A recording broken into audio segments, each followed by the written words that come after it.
The cars on the track at the Daytona International Speedway, getting ready for the start of the Daytona 500. Budweiser, the official beer of NASCAR, is the proud sponsor of the Budweiser Pole Award, given to the fastest qualifier at each NASCAR and Nextel Cup Series race. Budweiser congratulates Jeff Burton for his pole in the Daytona 500, and he'll be in the Budweiser Shootout in 2007. Here's the starting grid for the 48th running of the Daytona 500. Jeff Burton on the pole, next to three-time Daytona 500 winner, Jeff Gordon. On the inside of row 2, Elliott Sadler, the winner of the first duel on Thursday, and Kyle Busch on the outside. One of them. Yeah, one of those duels. Row 3, Jamie McMurray will start on the outside. Carl Edwards on the inside. Everybody sorry about that. Everybody will be watching row 4. That's where Dale Earnhardt Jr. is. Bobby Labonte will have to drop to the rear of the field.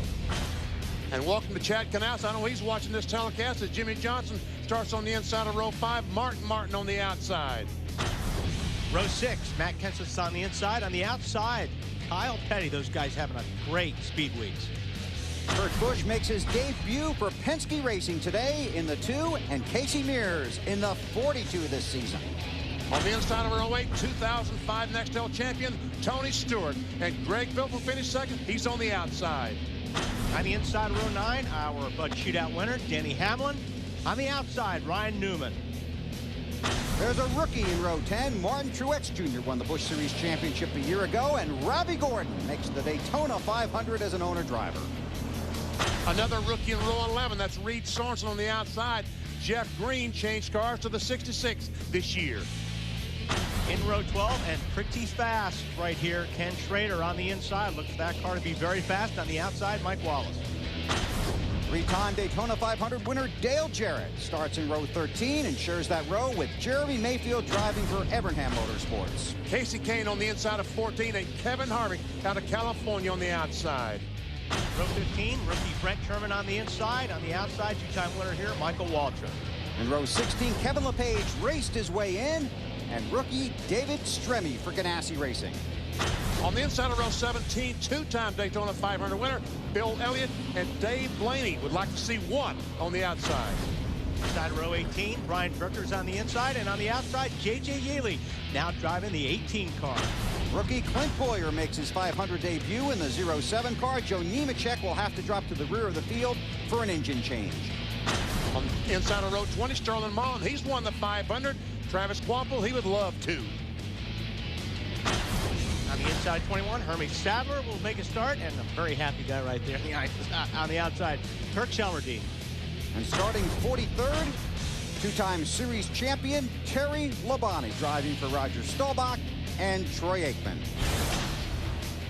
These drivers did not make the Daytona 500, including the 10 car of Scott Riggs. Larry Foyt, Stanton Barrett, Morgan Shepherd. Big list of cars did not qualify. Sterling Marlin, Bobby Labonte, Joe Nemechek will have to drop to the rear of the field. Marlin's in a backup car. The other guys had to drop back for an engine change. Now you see the 29 car of Kevin Harvick racing toward pit road. They have waved off the green flag because of that bag you see on the top of his car. That's on our camera. Sure is. We need to get that off before the race Yes.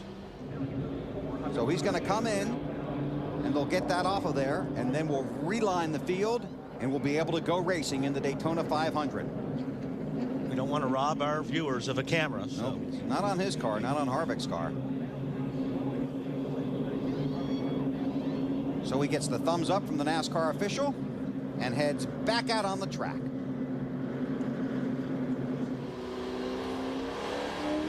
He heads back out. Final stories from pit road. Let's start with Marty Snyder.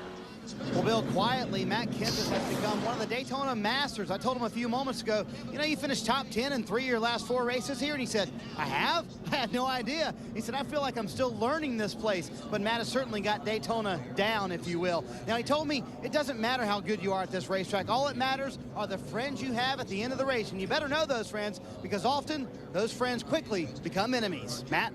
Ryan Newman rolls off from the 18th position. Now, his car owner, Roger Penske, knows all about winning big events. He won the Indy 500 a record 13 times. He's won a lot of races here at Daytona. The Rolex 24 and 69 with Mark Donohue. Won a qualifying race here with Bobby Allison. A shootout with Rusty Wallace and an ARCA event even here with Ryan Newman. But he's never won the Great American Race at Daytona 500. Newman would love to give him that victory. The car was very loose in final practice with the weather and the changes they've made. Newman thinks they have a great shot. Dave?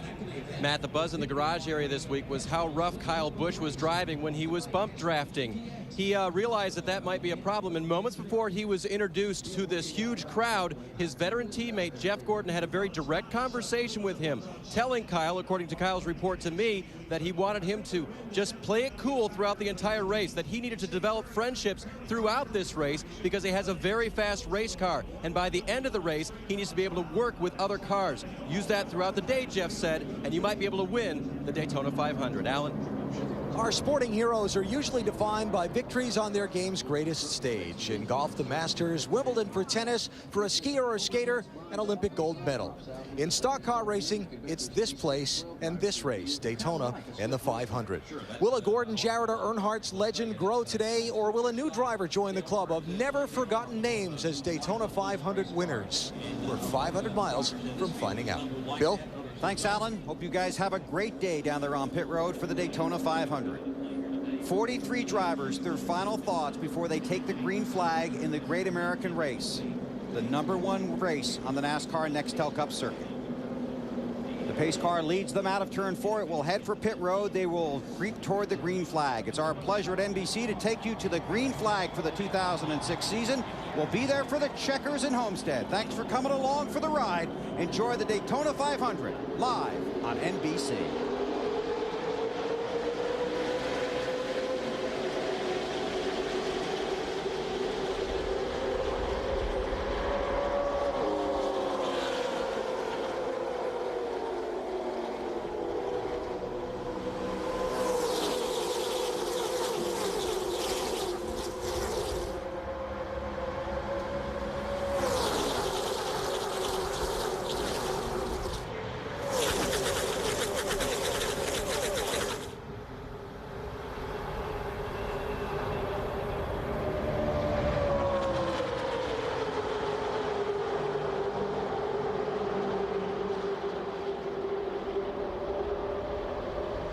Oh, we got trouble back here in the middle somewhere.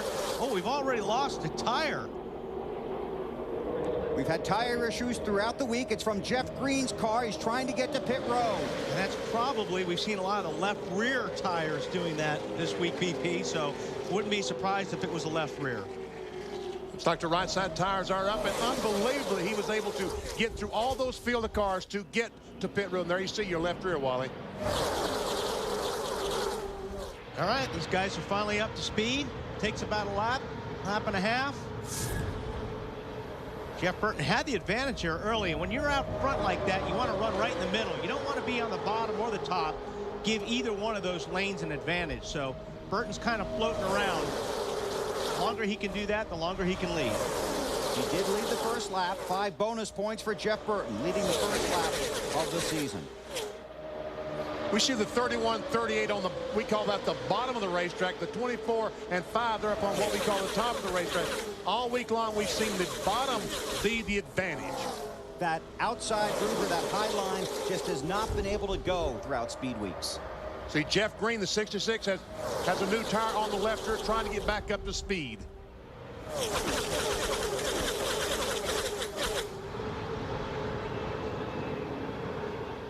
Down the backstretch, heading for turn 3. Martin Truex makes it 3 wide on the bottom in the 1 car.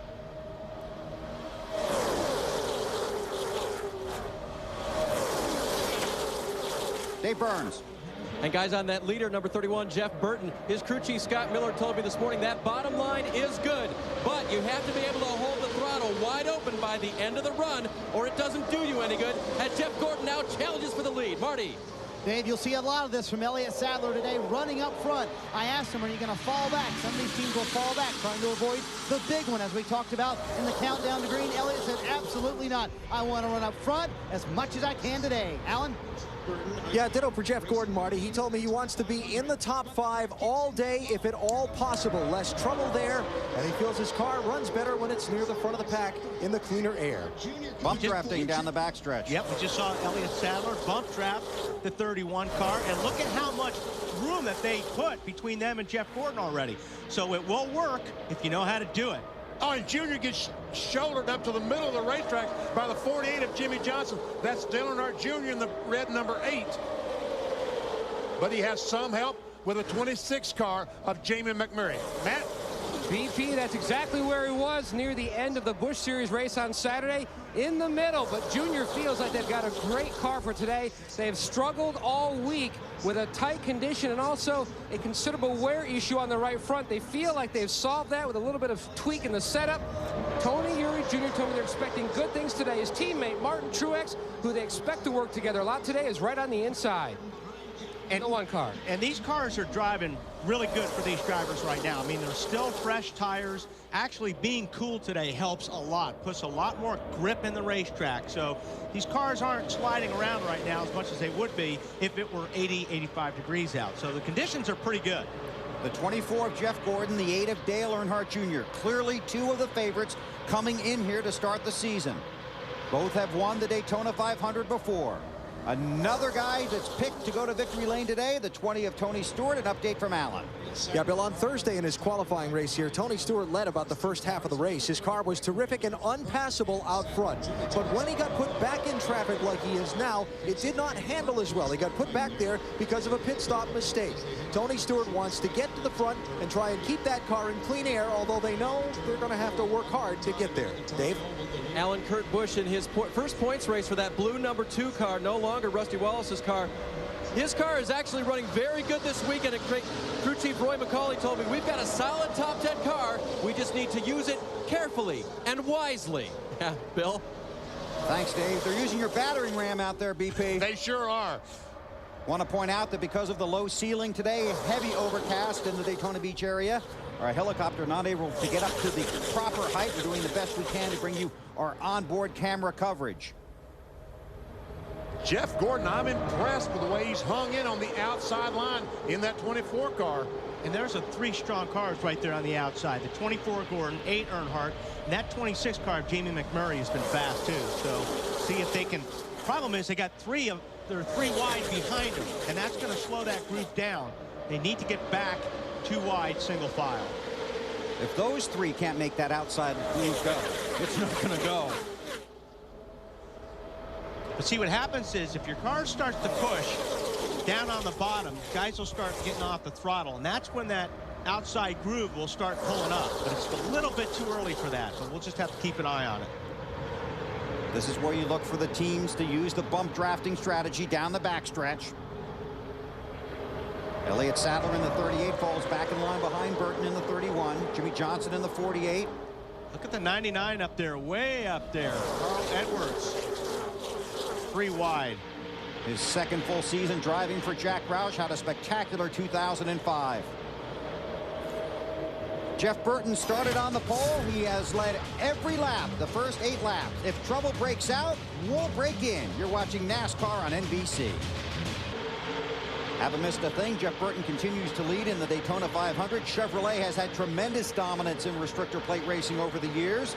And here are the Chevy drivers to watch today. Gordon, a 3-time winner of the 500. Dale Earnhardt Jr. has a Daytona 500 win. Tony Stewart and Jimmy Johnson chasing their first Daytona 500 win. Jimmy Johnson is chasing it without his crew chief Chad Knaus, but they did have a team pep talk just before they took the green flag. Here's how it went. Hey, Jimmy. I sure would like to stay down here in Daytona another day and just put off that California prep. Mr. H offered us to go out and hang out on a boat tonight, so let's see what we can do to join him. Guys, just do what we talked about in the meeting today. Be smooth and clean. Save it for the end. You can track position and race for the victory at the end of this deal. I'm proud of you guys. You guys rock. Let's show the world what we're made of today. Mr. H is team owner Rick Hendrick. And the winner of this race, the car is put inside the Daytona USA, an attraction just outside the Speedway, so all the team will be there in the morning to put their car in the Hall of Fame. Win the race, lose your ride. Exactly, for a year. Yeah. All right, Jeff Gordon has finally got to the inside behind the 31 car. What can he do about getting by Jeff Burton? I want to point out that Darian Grubb is following the shots for Jimmy Johnson today in that 48 team. Normally shares the top of that pit box with crew chief Chad Knaus. Jimmy Johnson on the bottom of the 48 car, and Earnhardt Jr. is trying to bring that outside line back up to the front right next to Jeff Burton leading this race. Looks like he's gaining some ground.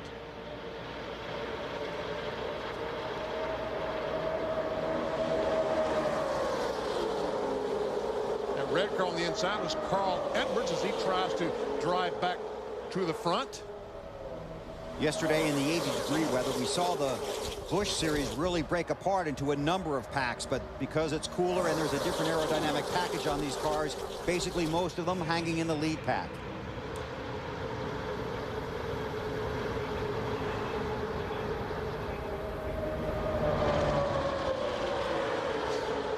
Guys behaving themselves, no overly aggressive driving, as Mike Helton talked about in the drivers meeting. Yeah, you won't see it this part of the race. I mean, if you're going to see the real aggressive stuff, it's going to be towards the end of the race. Everybody's just trying to get a good feel for their car.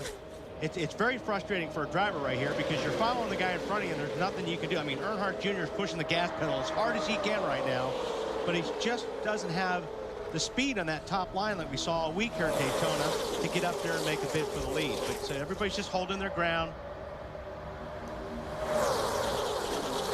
So while they continue to run like this, we'll take a break. Jeff Burton hasn't won since Phoenix in November of 2001, but he leads the Daytona 500. We're under caution at Daytona. Rookie Martin Truex Jr. has brushed the wall, bringing out the caution on lap 18.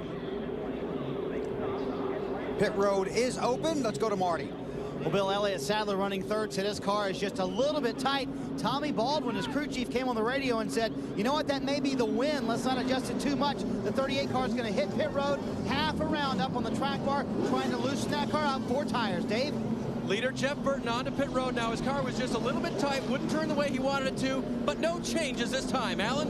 Well, Jeff Gordon feels like if his car can get out in front of the pack, he'll be hard to catch and hard to pass. Here's his pit crew's chance to do it right here, Matt. The 2004 winner Dale Earnhardt Jr. already in his pit service completed on the right side. They've already made a wedge and track bar adjustment. The car just a tick on the tight side, and he's away. Will he beat him off pit road? The 38 gets him. Well, according to the computer, Earnhardt Jr. won the race off of pit road.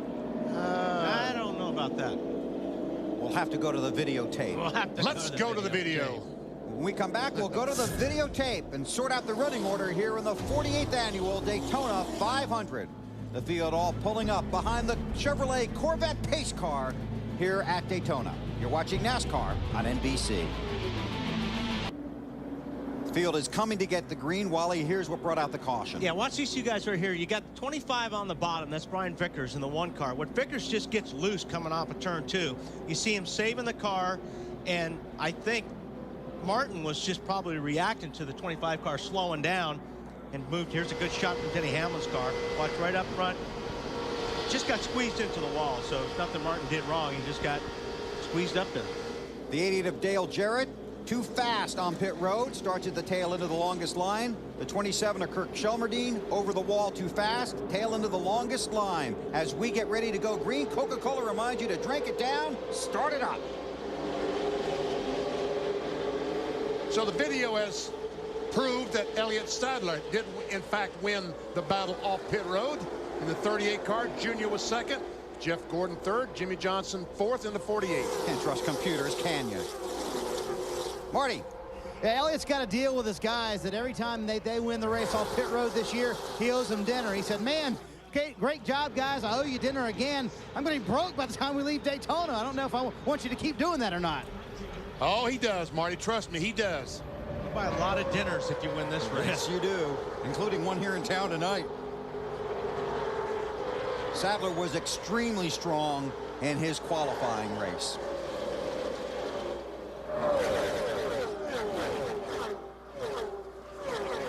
Well, we'll see if Junior's going to be patient.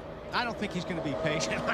I think Junior wants to get out front and lead this thing, but he's looking in the mirror right now. He's wondering if 24, Jeff Gordon's going to go with him if he pulls out. Or if the 24 is going to try to hook up with his teammate, the 48, Jimmy Johnson, and go by both of them. But that's what you're doing right now. You're looking out the windshield, you're looking out the mirror, you're going, man, I wonder if I should pull out, if these guys are going to go with me. If they don't, you can lose about 15 spots in one lap. AB, what are they saying about the... Oh, here we go. Junior's had enough. He's going high. He's going backwards, it looks like, Alan.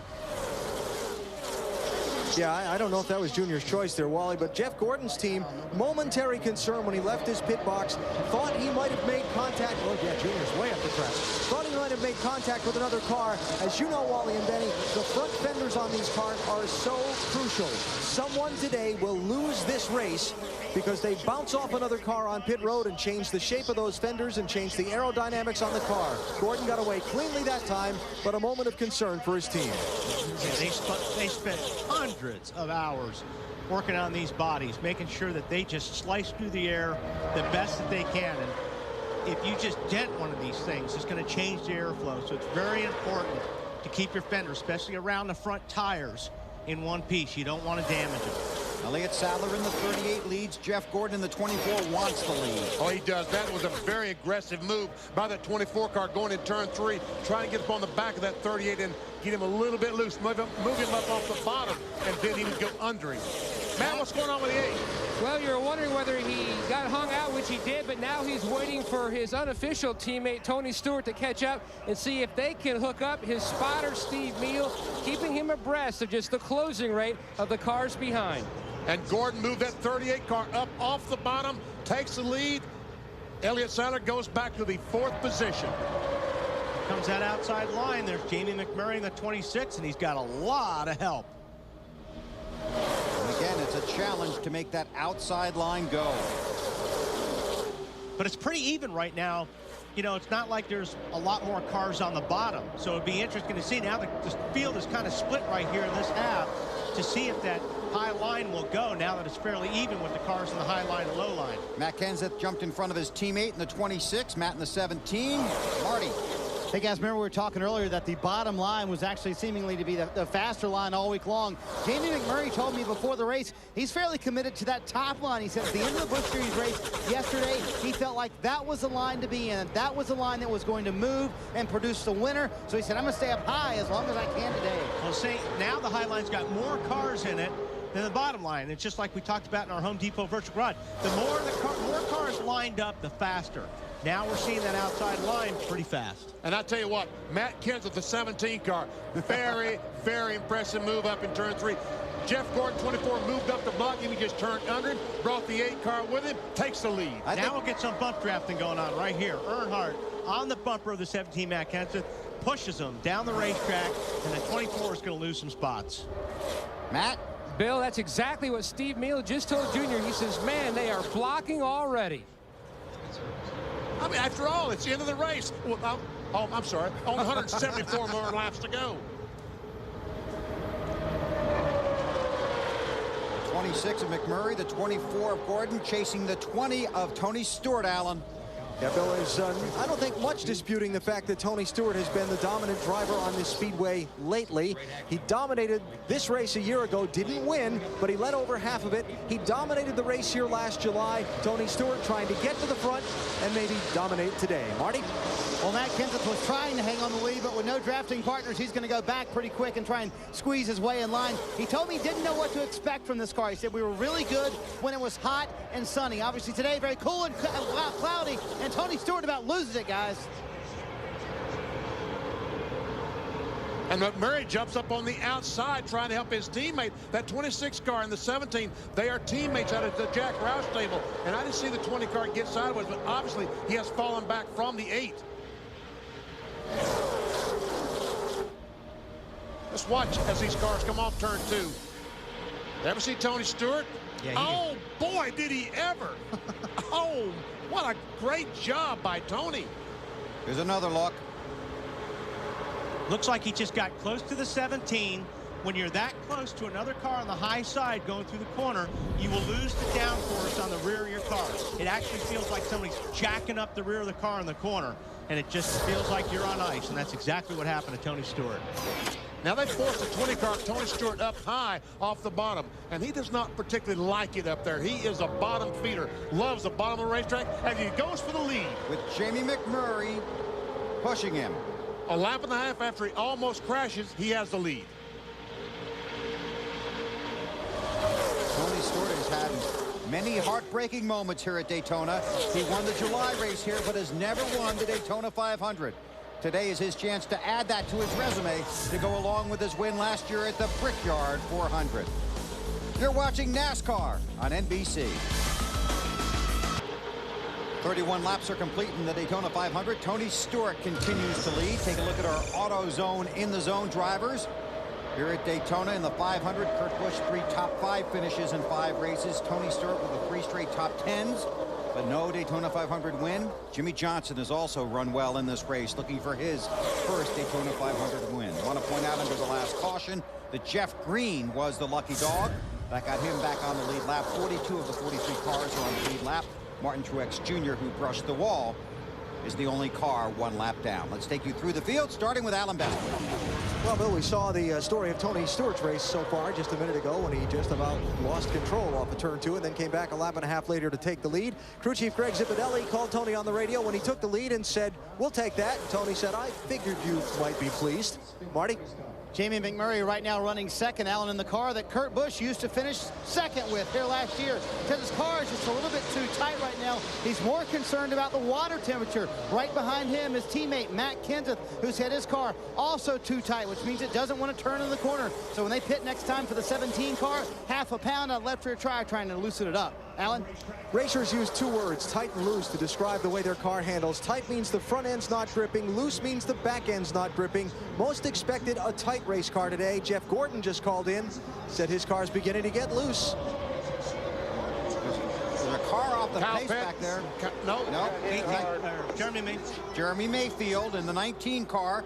Looks like he made contact with somebody. Yes, there's another car that's slow around here someplace. Is it Greg Biffle right behind him? No. Biffle's trying to get around. Mayfield's trying to get to pit road.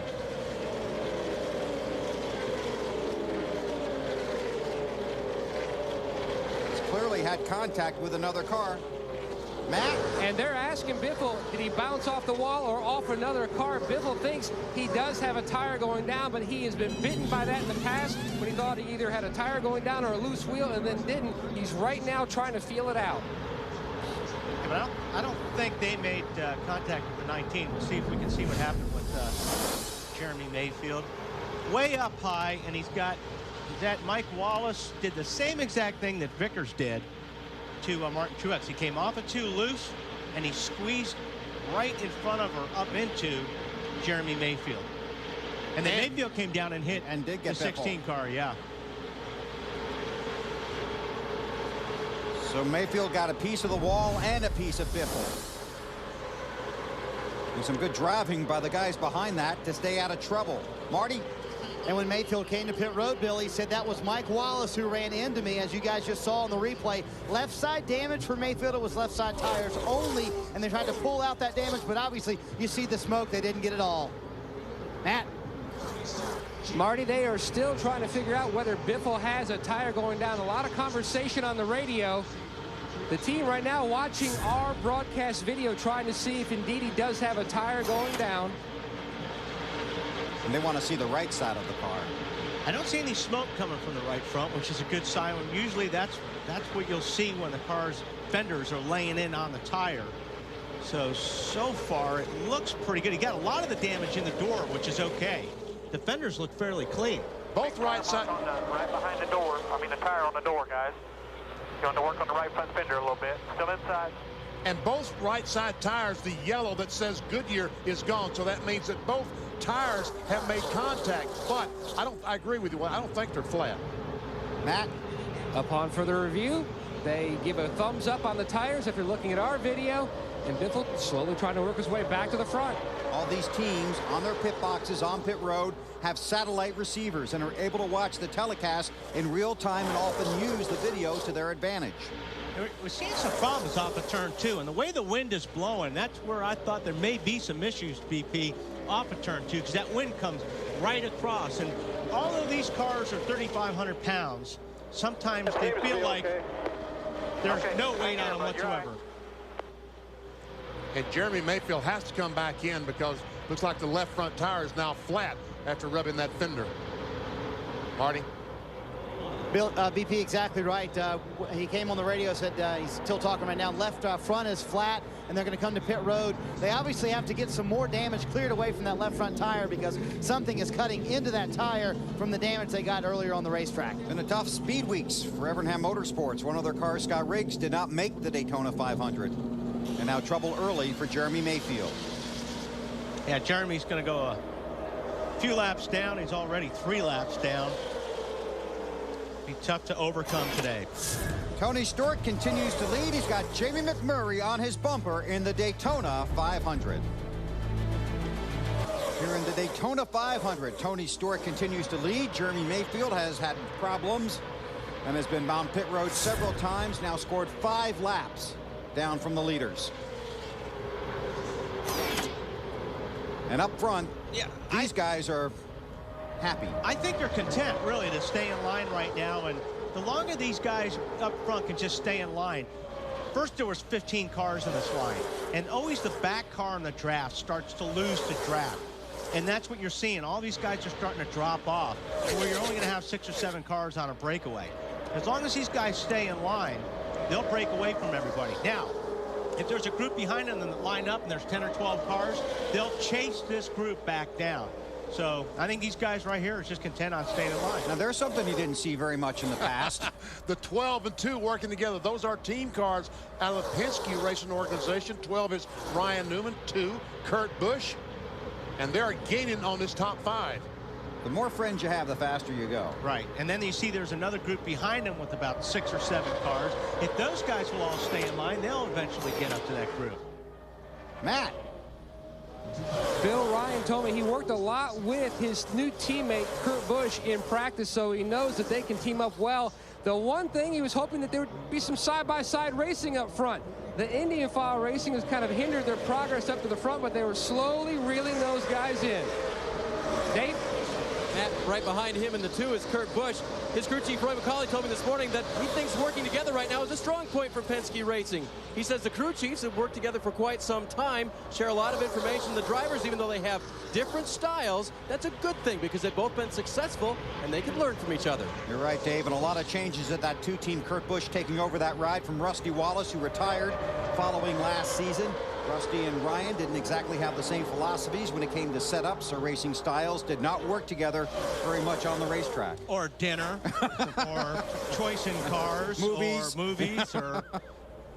And not only is the driver different on the 2 car, I think that everybody on the team is different except one person. Just about, yeah, you need a race program just for that team in itself. Coming up on pit stops, they might come under green. We'll step out. If anything happens, we'll break in. Tony Stewart leads the Daytona 500. Under caution here at Daytona. The caution flag just came out moments ago. Jeff Gordon and Tony Stewart have both been in the wall. You know what? First, here's the pass lead. You see McMurray going down on the bottom of Tony Stewart. Okay, now Stewart slides up the racetrack like he almost got loose. Gordon goes to the inside. Now Gordon's going to slide up in front of Tony Stewart. What I don't understand is why he actually almost ran or squeezed Stewart in, which we've seen in turn 2 a lot. We've seen that happen. This is the 3rd time we've seen it happen today. And you mentioned the wind. When that wind blows around that corner, it's very difficult to turn that car back into the wind. Now Stewart didn't give Gordon any room on this deal. I mean, Stewart looks like he could have checked up a little bit and give the 24 room, and they both probably would have got through that corner without running into the wall. But that didn't happen, and now they both have damage. Got that right rear pretty good.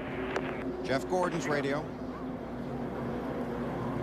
Gordon, a 3-time winner of the Daytona 500, comes off a very disappointing 2005 season. Tony Stewart in the 20 car is the defending series champion. But it looks to me like that both those cars have enough damage that winning the Daytona 500 is a thing of the past. It's going to take a lot of time to fix those cars, and that's just too early in the race. You can cut a guy a little bit of slack. I think Stewart could have cut Jeff Gordon a little bit of slack there, and everything would have been okay.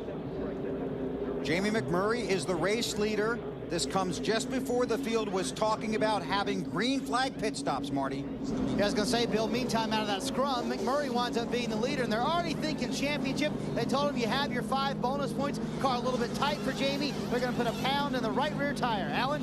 Steve Letarte, the crew chief for Jeff Gordon, has put a helmet on. That's him standing upright with an arm up to the radio headset by the right rear tire. He's looking on to try and assess what the damage is. See him walking to the front, making a walk around on the car. He's making calls to his team about what they'll need to fix, Matt. The 26 already down and away, as well as the 12 of Newman. Newman's car, a tick on the tight side. He will win the battle off pit road. They made a chassis adjustment. Hit pit road in third. AB, what about Stewart? Yeah, Tony Stewart, his team's got some damage there to repair as well. They were trying to get a good rundown from Tony about what the problems were on the car. You see the crew still working around the right rear fender to get that clear of the tire and make sure that's not cutting into that Goodyear when Tony's out there at top speed. They also want to check the suspension and make sure it's all still square. Tony says the steering was pretty square coming in, which is good. That means they perhaps didn't damage the right front suspension very much. But the thing is, well, they are working on the right front fender as well. So the right front fenders are the problem. We'll get an update on Tony Stewart and Jeff Gordon when we come back to Daytona.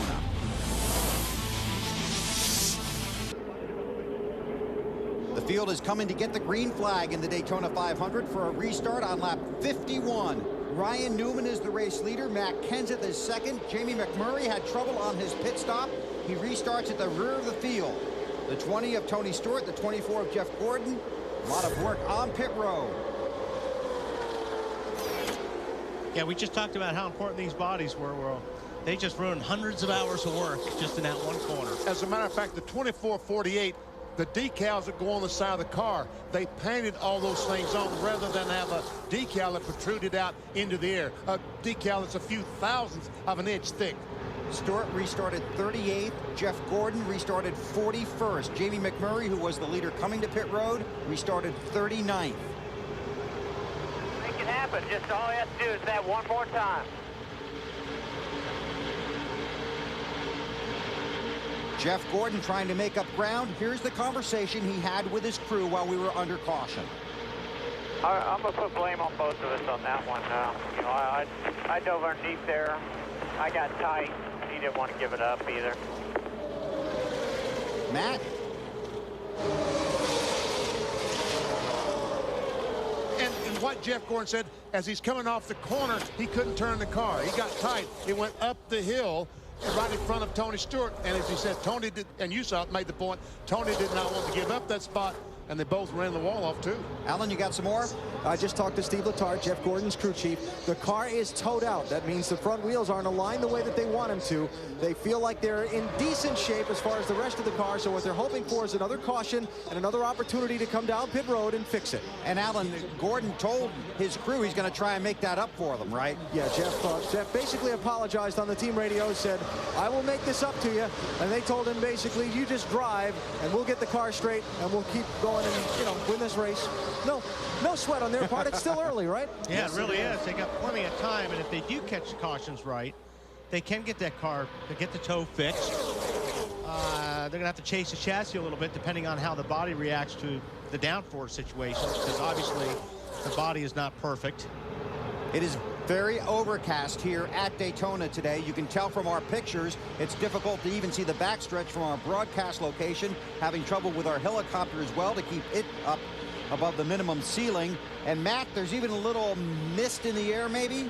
That's what Dale Earnhardt Jr. says. He said, man, it is misting out here. Besides that, they're also battling a breeze kind of in the turn 2 area. Bobby Labonte reported on that as well, playing havoc for some of the drivers off turn 2. Martin Truex Jr. was the lucky dog under the previous caution. He currently runs in the 38th position. That means he gets 1 lap back. It is an award to the first car not on the lead lap when the caution comes out because the field is frozen. Check this outside line. Matt Kenseth, the 17 car, is as strong as anyone we've seen out there today. Right now, Kurt Busch trying to push Ryan Newman further in front. Jimmy Johnson in the 48. You know, those guys seem to be content to run in line, but as soon as they got rid of Tony Stewart and Jeff Gordon, everyone wants to lead again. I think that's when the race might have started, Benny, because two of the favorites are back in the back of the pack, and the 8 really hasn't been as strong as a lot of guys thought. All these guys started licking their chops all of a sudden because they said, well, we got two of the strongest cars have just had trouble. What's Tony saying about the 20 there, AB? I just talked to Greg Zipadelli, Wally, crew chief for Tony Stewart. He said they got all the right side sheet metal. The steering wheel appears to be straight, but they hadn't gotten the opportunity to check the toe-in on the car. They think they're in decent shape, except for the aerodynamics. They did poke a hole in the nose of the machine that they'll have to patch if they get another caution. And you know how important those front bumpers are, Wally, for aero and handling purposes. Yeah, and a driver, once you bump these cars and it knocks the toe off, you can feel that as a driver. You can feel the steering wheel. You've got the steering wheel straight when you're going down the straightaway.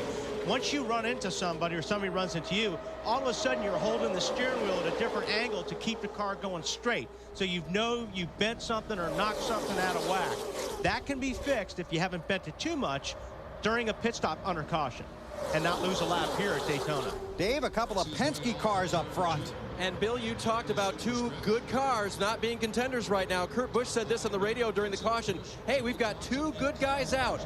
Everyone out here is going to turn into cannibals. Brickhouse, that's his spotter. He said, Brickhouse, we got to be smooth. Watch out for me. I tell you what, that mist seems to be getting more than mist. Be quiet. Oh, sorry. Did BP say something? I didn't hear him. I didn't hear him Is he either. even in the room? Marty? Well, Matt Kenseth trying to make that outside line work. Kyle Busch pushing him, and you guys mentioned Matt doing awfully well up there as he goes into the lead. His car actually, believe it or not, guys, was loose on that last run. First car I've heard loose on pit road. Half pound out of the right rear tire, 3/4 of a round of wedge in the right rear, and obviously they got it right, didn't they? Yeah, if you can have the car a little bit loose or just on the other side a little loose and just take a little bit of that out, conditions are perfect for that kind of a setup right now. He's got the 5 car behind him. Got to be careful Kyle doesn't get too close to the bumper of Matt Kenseth in the 17 car in the corners, because if Matt is a little bit loose, that's just going to make the problem 10 times worse in the corners. So it's okay if Kyle goes up and hits him in the bumper on the straightaways, just wants to give him a little room in the corners. Matt Kenseth out in front in the Daytona 500. Troubles for the 20 of Tony Stewart and the 24 of Jeff Gordon, but a long way to go. You know all that stuff about people being patient and wait until the end of the race? Forget about it. Kyle Busch in the 5 in the middle. Martin, the AAA car on the inside, they make contact. Kyle Busch almost goes up into Casey Mears on the outside in that dark car. And meanwhile, they're lined up 3 by 3 behind them. And it has gotten very racy and a little foggy here at Daytona. Check out Tony Stewart, the 20 car. He is working his way through the field. Last time by, he was 16th. And folks, when I say aggressive, that's an understatement. Might be inspired, Alan. You think? There he goes. Yeah, how about 3 wide underneath his Joe Gibbs Racing teammate, Denny Hamlin, in that 11. Tony Stewart hasn't said much on the radio at all since they've gone back to racing. I think his actions on the track speak for themselves. The fact that his car can't be in all that bad a shape, and that he is determined to get back to the front and have a shot to win this race. Jeff Burton was our pole sitter. Has moved his way forward after dropping back. We've been working our singular race talk poll here. Which driver will benefit the most from his new team in 2006? Here are the 4 we selected that you can vote on. You can do that by texting the word race to 191 on your singular wireless phone, or go to NASCAR.com and we'll have the results later. Wally is ineligible to vote. You know, I might have misspoken or spoke a little bit too soon on Tony Stewart's chances of winning the Daytona 500 in that 20 car. Man, he was coming through that field. When something like that happens to you, Benny and Wally, you believe you might be at fault. You know you've let a lot of people down, and you're already driving hard, but you find something within you to drive a little harder. Well, yes, I think that's you know, in that situation, those guys are probably pretty mad at themselves right now. And obviously, you know, you're still going to drive just as hard as you were before. You're hoping that the car, the biggest thing is making sure that the car is capable of what it was doing before you hit the wall. That's the thing you feel bad about, is you want to make sure that you didn't screw the car up. So right now, Stewart's giving that car everything he can give it. Make sure that next time they come in for pit stop, they don't have to make a big change. And if they do, Tony will tell them. I think the car is probably it was as fast before as it is now. He's just been much more aggressive with the car than he was before. Alan, what's he said on the radio? What do you think? Well, first of all, Wally, I don't think it's himself that he's mad at, if you know where I'm going with that. And second of all, this is the part now in this run on this set of tires that they'll start to get concerned about. Any handling deficiencies that your car has are going to show up after 15 laps. That's when the tires start to give up the grip that they've had when they're brand new. So now we're going to see if Tony Stewart's got anything he needs to compensate for on the next pit stop, because now we're beginning to get to that point where they've run 15 laps on this set of tires. We heard Jeff Gordon say, I'll take 50% of the blame and pass 50% of the blame. What Alan's saying is that Tony wants to pass 100% of the blame to the 24. Agreed. That's what he says. That's what he said, but like I said, all he had to do was just cut him some slack, and he wouldn't be in this predicament right now. Which is pretty much what Gordon said on the radio. Matt, how about Earnhardt? Bill, the good news for Dale Earnhardt Jr., recall back on Thursday in his qualifying race, he had some major right front tire wear issues. Now, the tires that came off his car on the last stop, they look great. They told him that. He says, all right, now I know I can push it a little bit harder. The car, though, still pushing. Means it just won't turn in the corner when he wants it to. But his spotter, Steve Meal, said, look, just to let you know, the 20 is now just 2 cars back, and he is moving really fast through the pack. Alan? Kevin Harvick, we haven't really talked about him since we saw him get that bag removed from the en route TV camera on the pace laps. Kevin, in the early going of the race, complained that his car just didn't seem to want to run. It didn't have the horsepower feel that it had in practice yesterday. When he came down pit road, they were looking to add some tape to one of the oil cooler openings on the left side to get the engine oil temperature up higher than it was on the car. Maybe they've boosted that horsepower by just enough to make him a contender. Jamie McMurray, who had a problem with a jack on the pit stop and had to give up the lead, make a second pit stop under the caution, restarted 39th, has worked his way into the middle of this pack in 14th spot. Alan, what they were doing with the oil, the hotter they get the oil, the thinner it becomes and less resistance that the moving parts have inside the engine. Matt Kenseth, Kurt Busch, Ryan Newman, Kevin Harvick, Jimmy Johnson up front will go through the field when we come back to Daytona. Still green here at Daytona. Matt Kenseth continues to lead. Log on to NBCSports.com for much more on the Daytona 500. There's commentary from Alan Bestwick and Benny Parsons, as well as BP's weekly Nextel Cup race previews. A can't miss item. It's all at NBCSports.com. You got your preview for California done yet? No, not yet. Got to wait till this race is over. That's a good idea. Okay. Throughout the season, we take you through the field. At these restrictor plate races, it's more like around the field. But we'll start with the 17-car Matt Kenseth, and here's Marty. No getting around the fact that Matt Kenseth is the man up front. And earlier we told you he was loose. Now we say the car is tight. And I asked Robbie Reiser, how do you go from loose to tight so quickly? He said, mainly because of the mist out there. The track is a lot slicker. So now Matt is a little bit too tight. Dave? Kurt Busch in the 2-car continuing to run in the second position. The car was just a little bit free at the start of that run, wanted to turn a little too easily. He said, right now, though, we're sitting pretty. I like where I am, Matt. Dave, his teammate Ryan Newman in the number 12 right in his mirror now.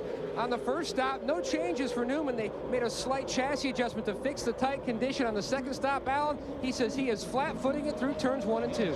That's a good sign for him. Kevin Harvick having good signs as well. He's moved his way up to the 4th position now in the race after starting in the second half of the field. The other reason for putting that tape on was to help get more front downforce on the car and help it turn better in the corners. Kevin running in 4th. Matt? Dale Jr. has tried up top, he's tried the middle, and now he's on the bottom, still fighting a terrible push in that 8 car. AB? Jimmy Johnson says his car is not handling to his liking right now, though it's not bad. He liked it better when he was running behind Jeff Gordon versus Dale Earnhardt Jr. He also likes it better on the bottom of the track, says he just can't get the car to work right up in the top lane. Marty?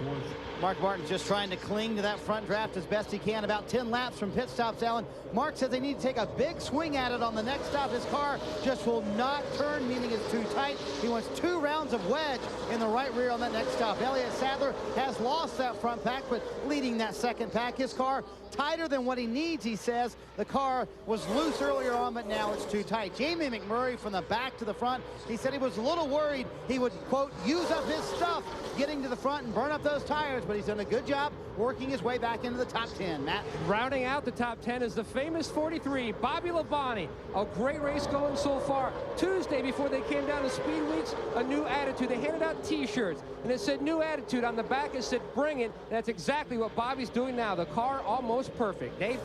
Casey Kane's team made no chassis adjustments on the last stop. He reported on lap 70, however, that his car has become very loose into the corner. He said, but let's leave it for right now. Let's not overreact.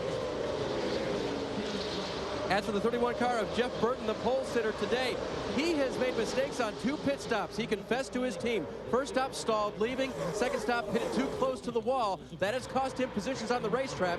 He is racing hard to get back to the front. 5 car going high now, letting Tony Stewart get by. That's Kyle Busch. After lap 51 restart, they had fixed a tight condition, they thought, but he just radioed in 20 laps later. We're still tight as a son of a gun. Well, Tony Stewart just moving up another spot to 13th. He took the restart in 32nd place after the long pit stop to repair the damage of the earlier crash with Jeff Gordon at lap 47. You might think Tony'd have a lot to talk about on the radio. The only thing he's complaining about is the weather. Marty? Alan, Sterling Marlin has had a very strong car today. You got the feeling he's just kind of waiting back there to make his move. The car was tight earlier. Now the car's been a little bit too loose for Sterling. He wants him to pull the left front fender on the next stop. A little worried it may rub later on. Alan?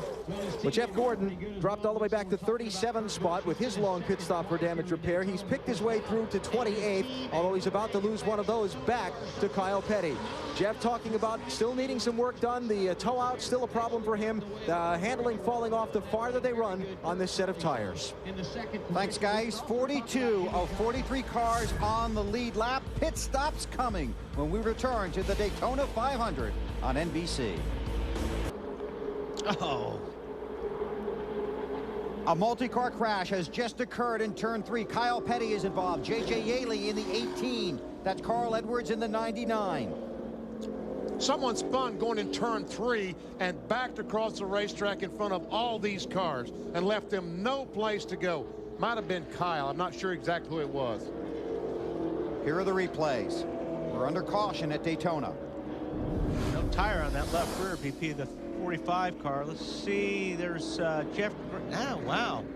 Jeff Green breaks loose through the grass, then up the track.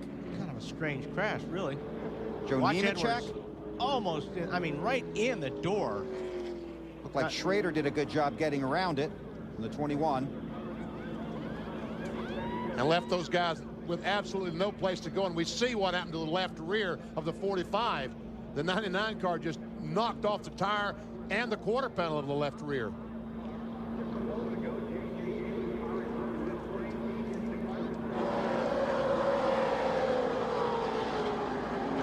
Hard impact there. Carl Edwards into Kyle Petty. Not sure why Jeff Green lost it there going into the corner. Kind of it looked a little bit strange, BP. I couldn't put my finger on why he lost it before he even got to the corner. Yeah, I think we probably need to back up just a little bit and see if we can have some idea what happened. I'm not sure exactly. I'm like you. Didn't look right. And Dave Burns had just told us Carl Edwards was running back there because he wasn't very happy with the way his car was handling, wouldn't turn. It won't turn now. Won't go. Third caution of the day, and once again it comes just before these guys were thinking they might have to make a green flag pit stop. Corvette pace car has the field in tow. Matt Kenseth, the race leader. Okay, we broke out a commercial to show you that. We'll finish that break, come back for pit stops at Daytona.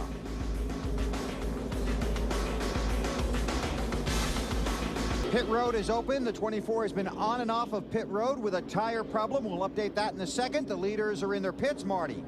Leader Matt Kenseth, Bill, said his car was just a little bit tight on that run. They've been loose today, also tight. They're going to put a pound in the right rear tire. That's it. Dave? Kurt Busch gives up second position. They made an adjustment before that made the car too loose. They put that adjustment back, plus 4 fresh tires. Alan. Well, Tony Stewart, his crew chief Greg Zipadelli, asked, do you want any changes? He said, no, just put 4 tires on it. We're pretty fast. Matt? Dale Jr. sure wants significant changes. Already made a wedge. Now going to make left side tire change. A little bit of trouble on the left front, and he is away. They also made an air pressure adjustment in the right rear. The mad dash off of pit road. Alan, how about Gordon?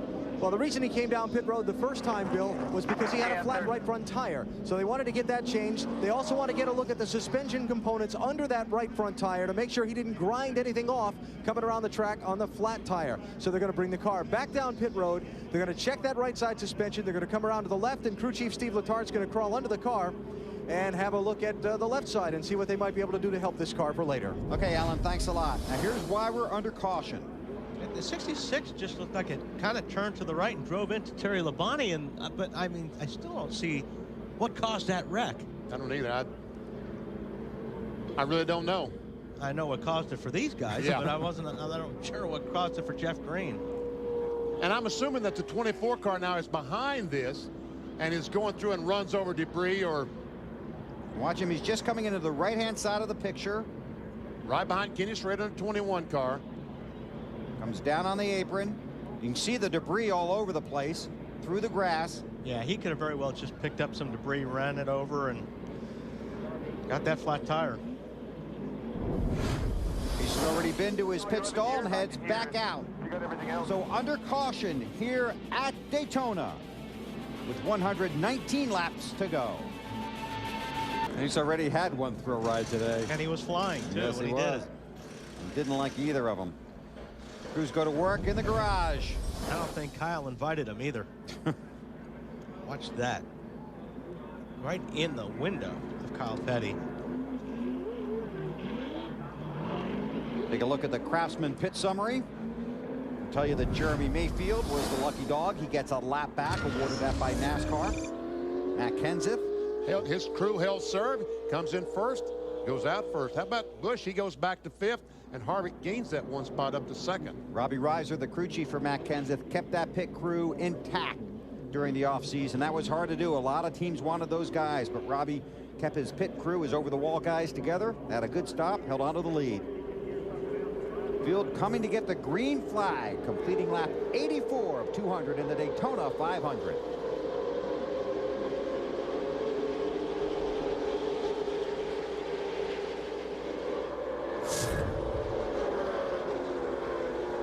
Kind of spread out on that restart, Benny. Well, they sure did. We watch the restart. Check with Marty. And Carl Edwards has surveyed the damage on his 99 car. And did you have time to slow down for that one, Carl? Yeah, that's, I apologize to Kyle Petty and all his fans and his sponsors. Could have done a better job of slowing down. I saw Green, though, slide with such force up the track. I knew all those guys were wrecking, and they were going to be coming down, so I went to the bottom, and I got Kyle. And that wasn't Kyle's fault. He did a great job to avoid it. I didn't do the best job I could have, and for that, I apologize to my crew and everybody. But, oh, well, we'll go to Fontana, but that's very frustrating. There's some heavy right front damage on the 99 car, and doubtful they will get back in, but they are certainly going to effort doing so. That was a class act on his part to apologize. Saying, look, I could have slowed down a little bit quicker, so maybe next time he will. Kevin Harvick grabbed the lead. J.J. Yaley in the 18 car treated and released from the infield care center. You wouldn't expect anything but that from Carl. No, really. Although he was frustrated, I believe, in the Bud shootout. Not at a fellow driver, but Yes. Oh, well, here we go. Junior's going for the lead. He goes by Kenseth, goes into 2nd, goes for the lead, moves up the racetrack. Wow. Oh, Nemechek, that 0-1 car right in his way. And that was nice of Kevin Harvick to give Junior the room. He didn't have to do that either. But nobody's going to give him any back. He's going to pay for it. He's going to lose about maybe 7 or 8, 9 spots here. And you can imagine how the fans feel. Dale Earnhardt Jr. back in front in Daytona. Now, have they adjusted the chassis properly on this 8 car that he's able to stay in front? It seems like they're gaining on it, BP. It seems like he's really good at after a pit stop, then the car fades, but it went longer this last time. So it seems like that they are catching up with it. Is that right, Matt? Wally, that's exactly what Junior said on the last caution. He felt like they've really made a lot of gains on that red number 8 on the tight condition, slowly getting it where he wants it to be. In fact, Steve Meal, when you saw him make that great move down in 3 and 4, said, boys, that's another one for the highlight film. Junior back out front. Hey, Matt, this weather has to be a curveball for these guys. It was 80 degrees and sunny for that final practice. Absolutely. Bobby Labonte said it earlier that the car was just way too tight due to the weather conditions, but he has dialed his race car in, running in the 10th position. But Steve Meal also said, you know, those days at Pocono in the morning when the fog is out and it's a little too early to get out on the racetrack, I feel like we're at Pocono because it is foggy. It does look like Pocono. And it doesn't feel like Florida, does it? Tony Stewart trying to work his way back up through the field. Let's check in the garage and update on Kyle Petty. And Bill, the left side of Kyle Petty's car is just simply gone. Carl Edwards said that was his fault, and he apologized to you, Kyle. What was your take on it? No, I don't think it was Carl's fault. Carl and I got together, obviously, after somebody just run all over poor Jeff Green. He's just out there minding his own business and gets run over. And then it's a typical Daytona, Talladega type wreck where the wreck's happening up in front, but you get run over from behind. And that's the way it is. You think you got it dodged. Just a bad day for the Wells Fargo Dodge today, you know what I mean? So, hey, the first of many. We got a lot more races to go. Kyle told me, he said, I'm an eye full of that 99 car. That's all I know. That whole Petty Enterprises group, as we talked about in the Through the Field, is really fired up about this season. And he said that someone ran over Jeff Green. Well, Jeff Green was his driver last year. He's no longer in the 43, but Kyle felt sorry for him. Petty Enterprises has Kyle's car, the 45 and the 43, driven this year by Bobby Labonte. Up front, Kurt Busch is trying to push Matt Kenseth past Dale Earnhardt Jr. Doing a pretty good job of it, too. Junior needs Jimmy Johnson, that 48 car, to get right up on his bumper in order to help him. There's too much gap in between those two cars, so they need to run tighter on the bottom in order to hang on to the lead. Oh, we go 3 wide there. Bobby Labonte in the 43 ducks underneath the M&M car of Elliott Sadler and takes that spot, takes Tony Stewart with him. Want to find out what happened to Jeff Green? Oh, wait. Yeah, I would like to know exactly what happened to Jeff Green. Okay, we'll watch this. Marty will ask him. Yeah, you hear a lot of hammers back here in the background. And, Jeff, what happened to start all of that? I think that's 88 that we were, Kyle and Petty and myself were really working good on the bottom. It's kind of a unnecessary evil, I guess, because we was working the bottom so good, nobody would go with us. Got up on the inside of the 88, got up on the inside of the Terry Labonte. Down the back straightaway, 88 turned me in the right rear and turned me in the fence. I know I gave him plenty of room because I was on the inside of Terry and I wasn't crowding him. So I don't know, it's like a rookie move, but blame rookies all you want. That's a veteran. He shouldn't have done that. So just toward my best back car is the best opportunity I've ever had to run and have a competitive car here, and these Best Buy guys gave me that, and Dale Jarrett took it away. So it's pretty disappointed with him right now. And Bill, another caution on the racetrack. This one for debris on the backstretch, Marty. That usually happens after we have these wrecked race cars, and some of them they try to repair them, and sometimes those pieces fall off. Tape doesn't stick as well. There we see the debris. That looks like a spring rubber Sure there. does. Joe Nemechek will get the lucky dog. He gets a lap back, the highest scored car not running on the lead lap. Now, let's look at the 66 and the 88 when the caution came out for the Jeff Green wreck. That's Dale Jarrett. Okay, we see the 88 is on the outside of the 66. What Jeff is saying that somehow the left front of Dale Jarrett's car makes contact with his right rear. The angle we had, it's impossible to see. But that makes sense. Yeah. Now that you look at it that way, that's exactly what happened. Kyle had a good view of it, and obviously Jeff felt it. And that led to the wild ride for Carl Edwards. There's the UPS Ford of Dale Jarrett. Pit road will be open this time. But how many of these lead lap cars will give up their track position? Well, if they don't come, the guys behind them will. Yeah. So pit road's going to be busy. The question is how busy. There we can see the left front fender on the 88 car, and you know, there's not really any visible damage. Yeah, you can see right there that decal, BP. Yeah, right where it says the cleave out, you can see it. Right there, there's some rubbing going on. And it doesn't take much. It doesn't take anything here. I'm telling you what, these cars are on the verge of wrecking every lap anyway. And when you're driving these cars at this racetrack, it just feels like if you look at the guy's fender the wrong way, you can make him get sideways. And in the Bank of America Countdown to Green, we talked about how air can play such a huge factor in that kind of a situation. Well, so can your left front bumper into somebody's rear quarter panel. All right, are they going to give up that track position? Looks like they're all coming down pit road. Marty? Well, Matt Kenseth said, Robbie Reiser, you're the crew chief. You're making the decision on this one. I'm not going to. The leader hits pit road. It will be 2 tires only. Right side for Matt. Said the car was a little tight on that run, but he was not unhappy with it. Dave? Crew chief, I'm thinking about no tires, fuel only, or 2. Kurt Busch, I'm all about 2. No changes to the chassis. 2 right side tires. Alan? Jimmy Johnson made the call from the car. 2 tires. He's gone. Matt? They're making a chassis adjustment for Junior. Let's see if he does too. They drop the jacket. He is away. AB, what about the 20? Tony Stewart's team getting 4 tires on their stop. We'll go back and double check for sure. Wow. But Stewart heading out onto the racetrack. That about was 6th in line. Great pit stop from Tony Stewart's team if he took 4. There's one car stalled on pit road. Matt Kenseth had to go through the grass to avoid contact on pit road. Leading the pack under caution, the high-performance 505 horsepower Chevy Corvette. We'd like to take you on board, but because our chopper can't get high enough, we can't get you a signal worth putting on the air. That car looks pretty good from right here. A beautiful car, 505 horsepower. Yeah. Huh? I wish Jay Leno would move over. Of course, this is Brett Bodine, the normal pace car driver. Are you saying Jay Leno's not normal?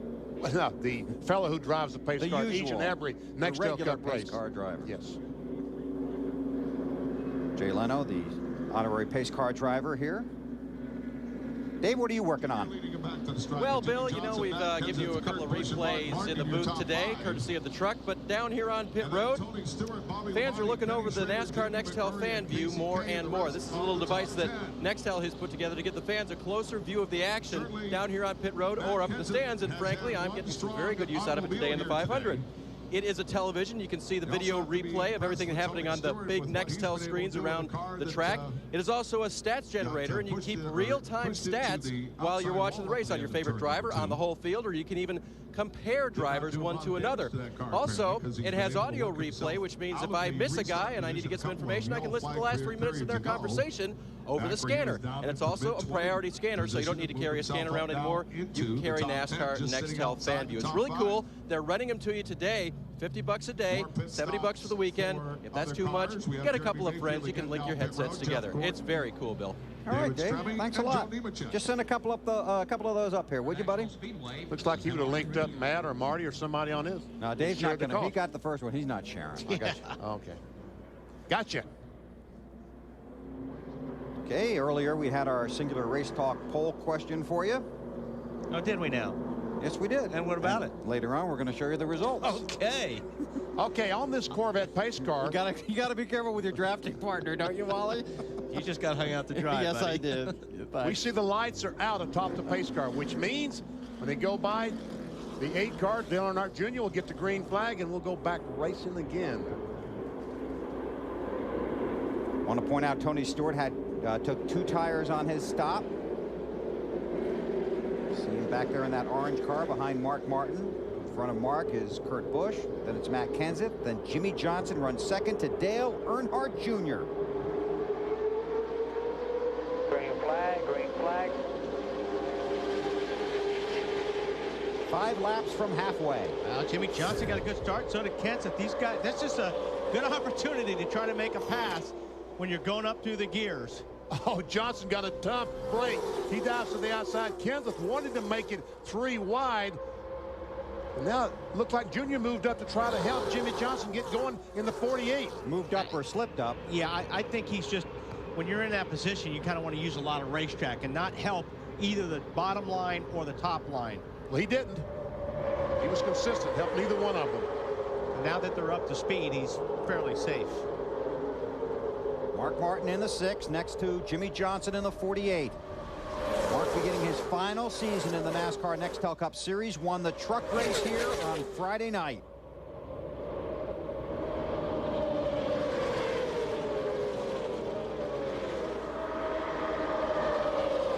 How about that 6 car, Snyder? Yeah, Bill, a Daytona resident. That was actually his first ever points-paying win here at Daytona was Friday night. He'd love to make it the weekend sweep, if you will, in the 2 races that he was in this weekend. Mark, 2 tires on the last stop. Car's been a little bit tight. They've been gaining on it, though. Mark said they're getting a little bit better. Up 1 round on the track bar, trying to loosen it up. Mark ran the International Race of Champions here on Friday. Took a hard hit in that race. They didn't fare too well in that one. No, but he made it up later that night in the truck race. I tell you, folks, I am really impressed with Tony Stewart in that 20 car. I thought when he brushed the wall off turn 2 50 or 60 laps ago, his day would be over. He'd just limp around and finish about 20th. But he's going to be a contestant for the victory. The guy he tangled with, not quite as fortunate so far. Allen on Jeff Gordon. Yeah, Bill, just finished talking with his crew chief, Steve Letarte. They got a chance to work on the front end alignment. That's great. They're close. Problem is, they've lost 3rd gear in the transmission, and Steve said, we'll be lucky to make it through the day without the rest of the gears coming out of it. Yeah, all those pieces are floating around in that all the broken pieces are floating around in that transmission right now, and yeah, you're very lucky if you can get through the day without those pieces getting in the good stuff that's already working fine, and that's going to be really, really tough. Plus, if this thing comes down to a green, white checkered or anything like that, Jeff's going to be in big trouble. Because you're not going to be able to move through the gears. No, you go from 2nd to 4th, and that's a huge, that's like in your street car going from 1st to 4th. Takes a long time for the car to get up to speed. Gordon runs in the 33rd position, defending champion of this race. And it's worth pointing out that he comes in off a disappointing 2005 season, won 3 of the first 9 races, and never saw victory lane until Martinsville late in the year. That 96 car is Terry Labonte. That car is owned by Roger Staubach and Troy Aikman. Hall of Fame Racing. And the 96 car driven by Terry Labonte. I thought those guys naming him to drive the car was a stroke of genius, because NASCAR reserves a spot for a previous Nextel Cup champion. So they said, Terry Labonte, drive the car, and they're guaranteed a spot in the first 5 races of 2006. Terry is a 2-time series champion. Marty, what do you got? And back in his pits for most of the day, Troy Aikman and Roger Staubach, as you would expect. And I was talking to Troy earlier today about what he expects from this race team this year. He said, listen, my rookie year in the NFL, I was 0-11 as a starter, so I don't expect much out of us this year. We finished top 25, that'll be good. But these 5 races Terry's in, we want some good things out of him. Terry running well today. And Benny, Terry's only driving a handful of them until they get secured in the top 35 in points, and then they'll make a driver change. They've already got their other driver lined up for that. Tony Raines was announced as the driver of the 96 car, and after in the 6th race, he will take over. We've just passed the halfway mark, and no car has been declared out of this race yet. Although Jeff Green, Kyle Petty, J.J. Ailey, and Carl Edwards back in the garage, 22 laps down. Now there's a battle for the lead. And there's a battle for a top 20. Exactly, and a battle for 20th at the same time. Top 16 cars, 9/10 of a second apart.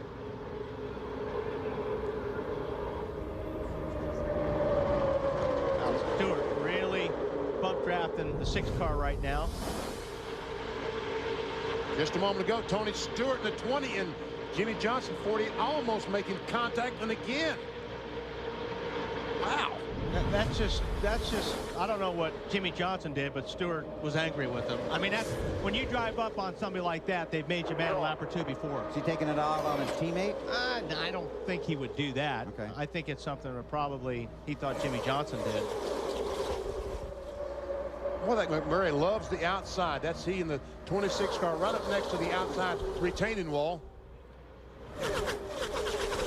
Matt, what do you got? Well, just remember back last year, Bill, they had a great battle going to the finish, traded some paint. They laughed about it afterwards, but they both remembered what happened here 1 year ago. Looked like Mark was getting a little push from Tony there. A 21 car, Kenny Schrader driving for the Wood Brothers this year. Currently shown in about the 5th, 6th position. I thought Schrader was going to be good today. I think he was kind of hanging out towards the back there for a while. It seemed like maybe it's just a ride to see if the big one would happen, but he's got a very good race car. Matt, the 20 and the 48 had that battle at the end of the race last year, right? Absolutely. Dale Earnhardt Jr. back out front, almost won the race last year, back out front leading here. And when Richie Gilmore, who heads up the racing group over at DEI, sat down and looked at 2005, he felt like the competition had gained on them in their restrictor plate program. He rearranged a few of the talented people in that department over the offseason. Bob Burham, who was building engines for Truex, came back and headed up the plate program. Even Richie got in their engine room over the winter and helped out. They feel like they've made some gains. They really feel like you'll see that at Talladega in a few months. Junior's out front, says the car just not as good out front as he loses the lead 3 wide. Wow, Mark Martin had a run of the century coming off of turn 4, probably because Tony Stewart gave him a bump. But did you see him shoot through that pack? Did I ever? It looks like he was 20 miles per hour faster than the competition. Obviously, that's not the case, but it looked that way. Mark does not particularly care for this restrictor plate type of racing, but right now he's in his favorite spot. In front. Yes, sir, Matt. And you saw how fast that 3 wide pass developed. Junior said, wow, that just came out of nowhere. And you have to be careful because that yellow line at the bottom of the track is out of bounds. You cannot go down below that yellow line around this racetrack to make a pass. If you go down there, somebody goes by you, or you go by somebody, rather, you have to let them make up that position, or NASCAR will bring you to pit road. Marty. Mark Martin, they told him to stay in line. We're okay right where we are. And I said, Mark stayed in the right line. He said he had to lift or they were going to push him below the yellow line. Mark getting a great push out in front. Mark Martin has been runner-up for the championship 4 times. He has never won the Daytona 500. He lives just down the street. That's where the party would be. Look out! Wow, I can't believe everybody missed that. 20 wrecked me, guys. The 20 wrecked me plain as day. How bad is it, man? Matt Kenseth is in the wall. Drive it, but it's not good. And I don't know how badly he has back in the fence. Yeah, he's got a lot of damage here on the left front, BP. I see some damage on the left front.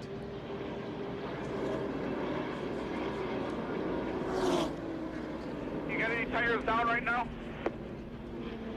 Matt Kenseth talking to his crew chief, Robbie Reiser, wants to know if he can come get tires. I can't tell if they're flat or not. And Robbie wants to know if the tires are flat. If they are, he's going to have to come toward the 2-pit road because those flat tires will tear the sheet metal off.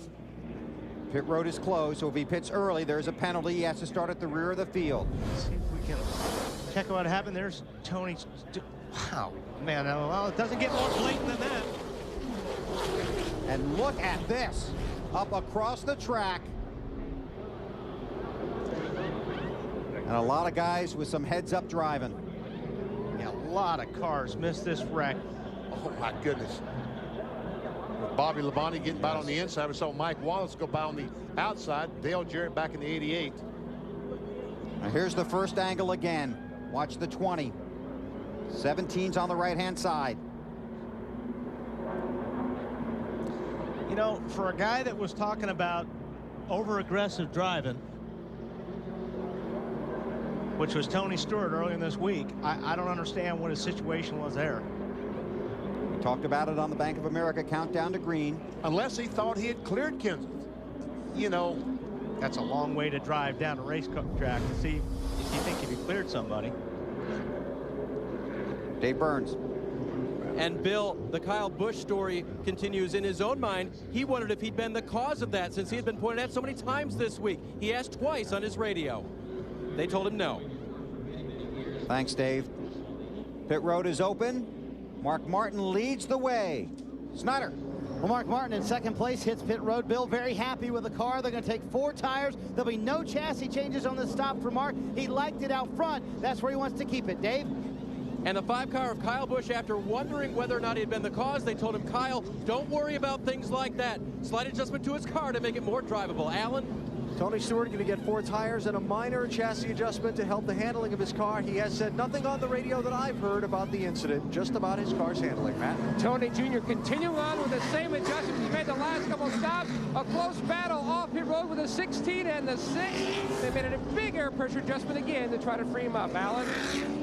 Jimmy Johnson on and off pit road, getting service from his crew. We'll check the adjustments they might have made here in just a second.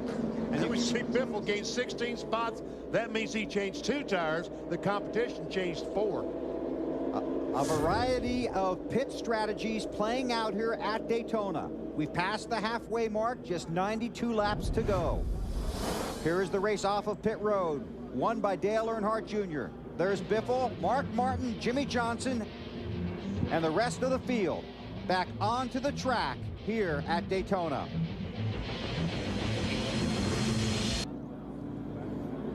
Still under caution here at Daytona. That is Greg Zipadelli, the crew chief for defending series champion Tony Stewart. Stewart and his crew and his car have had quite a day. First of all, he gets loose off turn 2. Took the lead on the next lap, but then Jeff Gordon comes up in the 24 car. Both Gordon and Stewart brushed the wall off turn 2. But Tony came back from that, and that damage. See the crew working on it. After it really looked like he might not even be competitive, and then just moments ago, contact sending Matt Kenseth spinning through the grass at Daytona. And Kenseth said on his radio that the 20 car just flat out spun me out. NASCAR has sent the 20 to the end of the longest line for aggressive driving. Yeah, you don't drive all the way across the racetrack like that unless you're after somebody. So NASCAR made a call, aggressive driving. It's just, it seems a little bit ironic that this is the driver that started all that after the Bud shootout about guys being too aggressive and causing problems. And we see Tony going down pit road, and he's been followed by Matt Kenseth. He's probably going to, I thought he was going to tap him. He didn't. He thought he was going to. He wanted and then to. Robbie Reiser talked him out of it. No. His crew chief, Robbie Reiser, talked Matt out of doing what he was thinking about doing. Now, as good as this car is with the 20 car right now, I mean, he'll get his way back up to the front. But we'll see how good the 17 is. Marty?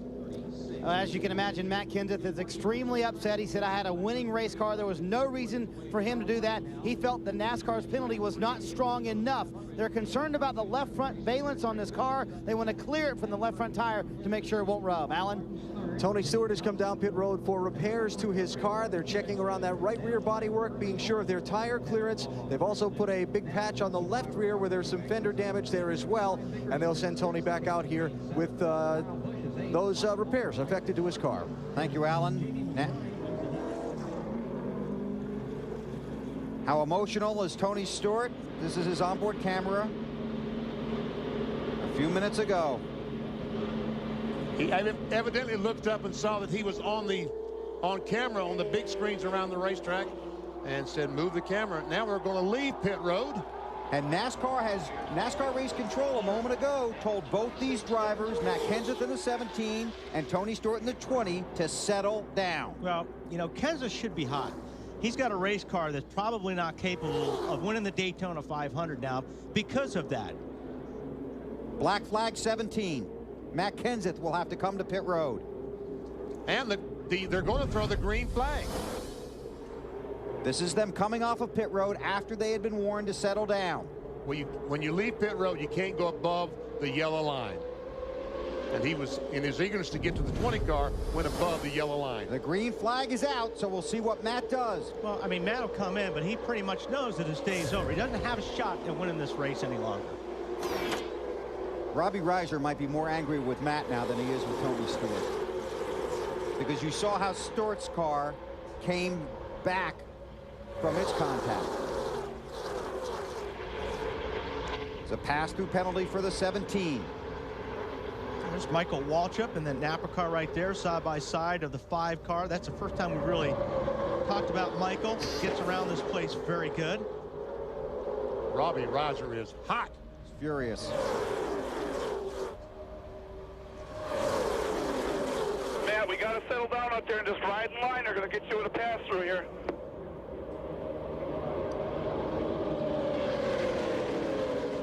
Junior leads. Oh! Biffle moves out, gets a push from Mark Martin, and is trying to go by the 8th car of Dale Earnhardt Jr. The 6 of Martin and the 16 of Biffle are teammates from Roush Racing. Biffle has a win here at Daytona in the July race. You got to come down for a pass-through. We got to come down for a pass-through. I can't. For what, Robbie? All I did was put my hand up and I took off. I haven't done nothing wrong. I didn't run into anybody. I didn't do anything. NASCAR doesn't agree with that. I don't think he can go above that yellow line when he leaves the pits. I think. You asking for clarification, and then I'll be right there because I'd like to know what I did wrong first. And then you were screwing around with the 20, and that's why you're making us do this. Pulled up next to him, put my hand up to him, like, why did you do that? That's all I did. Well, he pulled up next to him and passed him.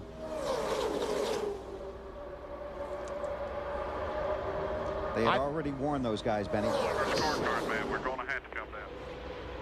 I thought that it was for going. I just wanted a clarification of what it was for to make sure I was right. Junior going for the lead. Jimmy Johnson going to help him. I'm a little surprised Biffle hung Mark out. Mark helped Biffle get the lead, and Biffle just hung Mark out to dry on the outside. Now Mark's on the inside. Probably won't forget that later on in the race. Earnhardt Jr. I'll tell you what, back in that 1 car, Martin Truex Jr., another impressive run today. We saw him brush the wall off turn 2 very early in the race. Matt Kenseth, the pit road to serve his pass-through penalty. Means he has to make a lap down pit road, does not have to stop. At 55 miles per hour. And these guys are going how fast? 185. So Matt's going to lose considerable ground here. Now that's the blend line I was talking about. You're supposed to stay below that, but maybe on the caution flag you can go up there. I thought that's what NASCAR was getting him for. I think they're getting him for weaving at the 20, forcing the 20 down below the yellow line. And then he passed him anyway, which you can't do coming off of pit road.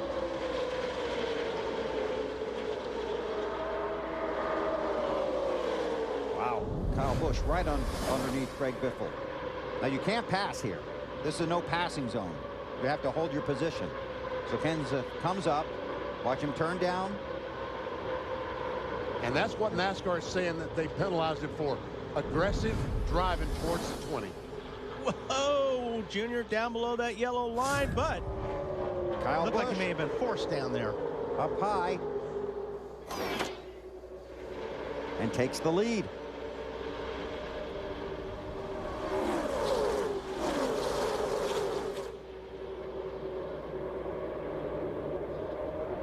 Getting strung out a little bit here.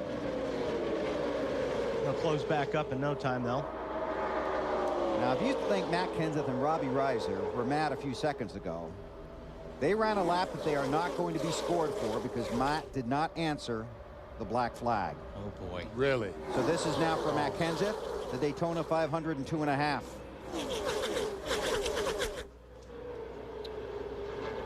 We watch the leaders, Kyle Busch in the 5 car in front of Earnhardt, and check with Marty. Well, let's see the explanation Robbie Reiser got. What explanation did you get for the penalty, Rob?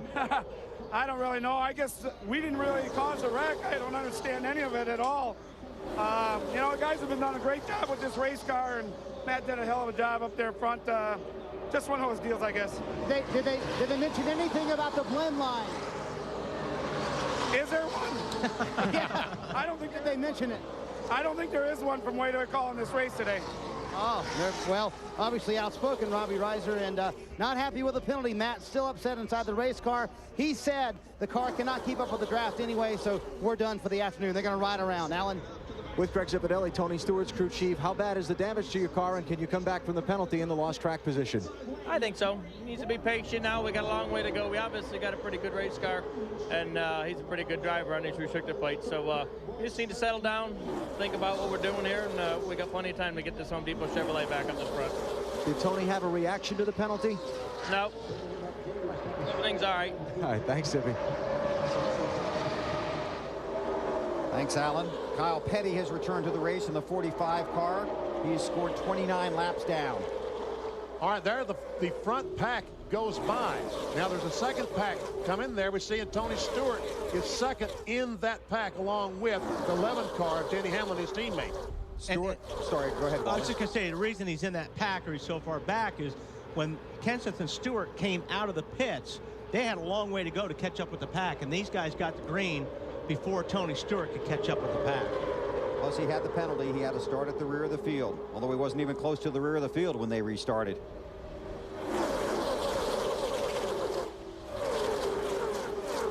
Kyle Busch is the 15th different leader of this race. That ties all Daytona records. Busch out front in the 500. Under green here at Daytona, Jimmy Johnson is the race leader, followed by Kyle Busch. A lot of stories starting to unfold. There is Tony Stewart, 23rd last time by, and he is right behind Matt Kenseth. Surrounded by all his friends. 24's there. We got run up, pinched off a 2 earlier in the race. Tony is following Matt Kenseth. And I'll tell you, Matt Kenseth knows exactly where Tony Stewart is on this racetrack right now. And here are his thoughts on Tony after the last caution came out. Tony wrecked me, guys. Tony wrecked me plain as day. Okay, so let me get this straight. I had a winning car, and I'm going to run like all day, and they put him to a rear at a track he could draft. You think maybe they could put him a clamp down or something? Caution flag is out.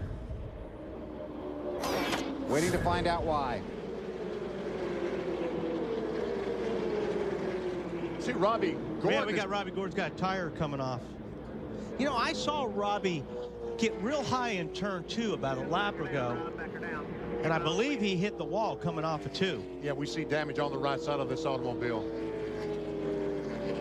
Robbie Gordon missed the Daytona 500 a year ago.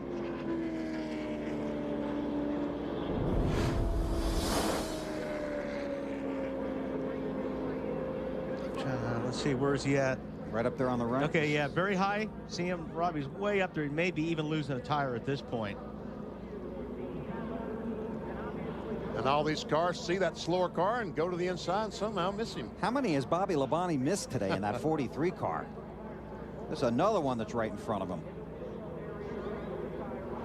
Sterling Marlin in the 14. Rookie Clint Boyer in that 07. Robbie Gordon on pit road for repairs. 124 laps are complete.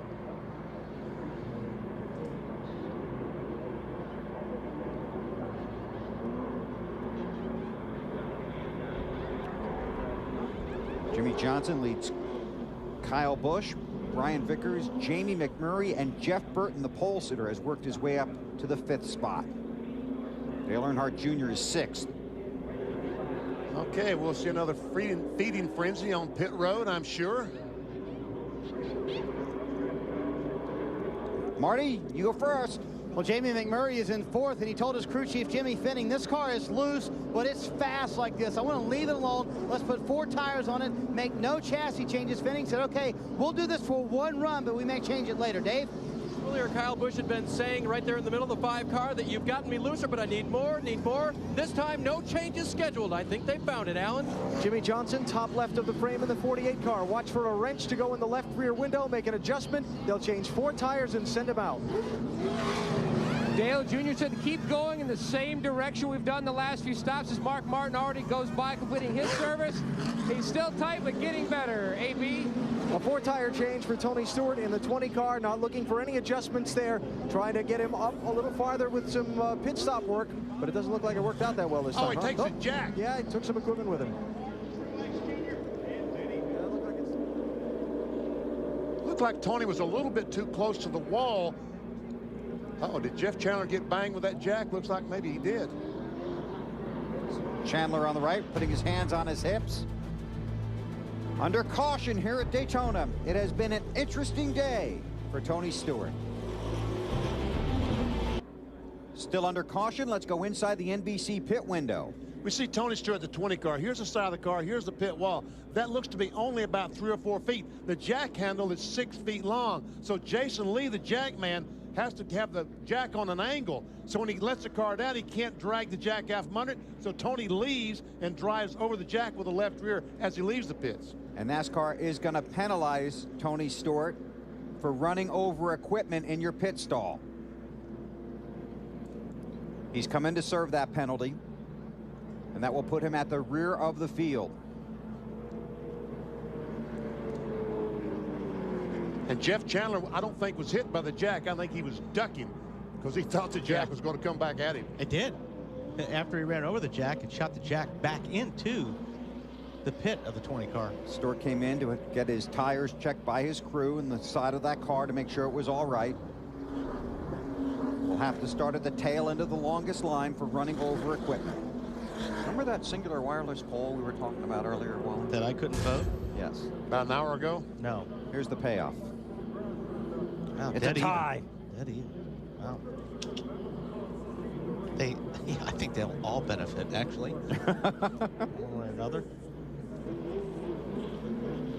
Alan, you following up on the 24s? Just a neat thing about Jeff Chandler, who we were talking about a second ago. Jeff is a longtime veteran of the Nextel Cup circuit. He actually retired from the over-the-wall crew a couple of years ago. But because Tony Stewart's regular front tire changer, Ira Joe Hussey, had rotator cuff surgery in the offseason, Jeff was called back from the retired inactive list and is changing tires, trying to help his driver win the Daytona 500. And that put him in that spot.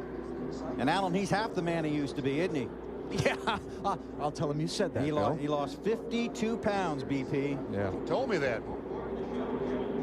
Said he was having fun going back over the wall. I'm impressed with folks that can lose weight. No kidding, you and me both. All right, here we go. Let you said it. I had to do it before you got in there. Corvette pace car to pit road. Mark Martin with a two-tire stop leads. And I'm really surprised that Mark and Pat Trice and his crew chief decided to take two as well as that car seemed to be handling. And he was running in that lead pack. See how it works out for him. Marty, what do you think? Well, I asked Pat Trice, why'd you take two tires? Because Bill Weber disagrees with you. I'm kidding, I didn't say that. I said, why'd you take two tires? And he said, well, a couple of reasons. Number one, we only had 12 green flag laps on our other set of tires. Number two, we needed track position. Mark just does not like this car back in traffic. So some cars are better when they're up front in clean air. That's what Mark wants, and that's what he's got. That's what all drivers say, Marty. My car's a lot better out front.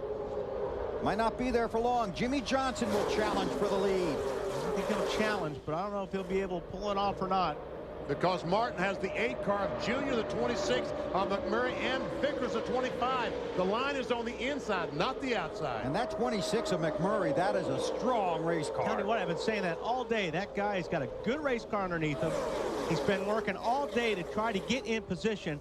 Marty, he's in position now. He's in a great spot, Wally. He likes that bottom line now. Remember we told you earlier he liked that top line? He came on the radio about 40 laps ago and said, guys, this top line is not moving. Let's work the bottom. The car's a little bit loose like you would want it here, and he's very happy with it right now. Dave?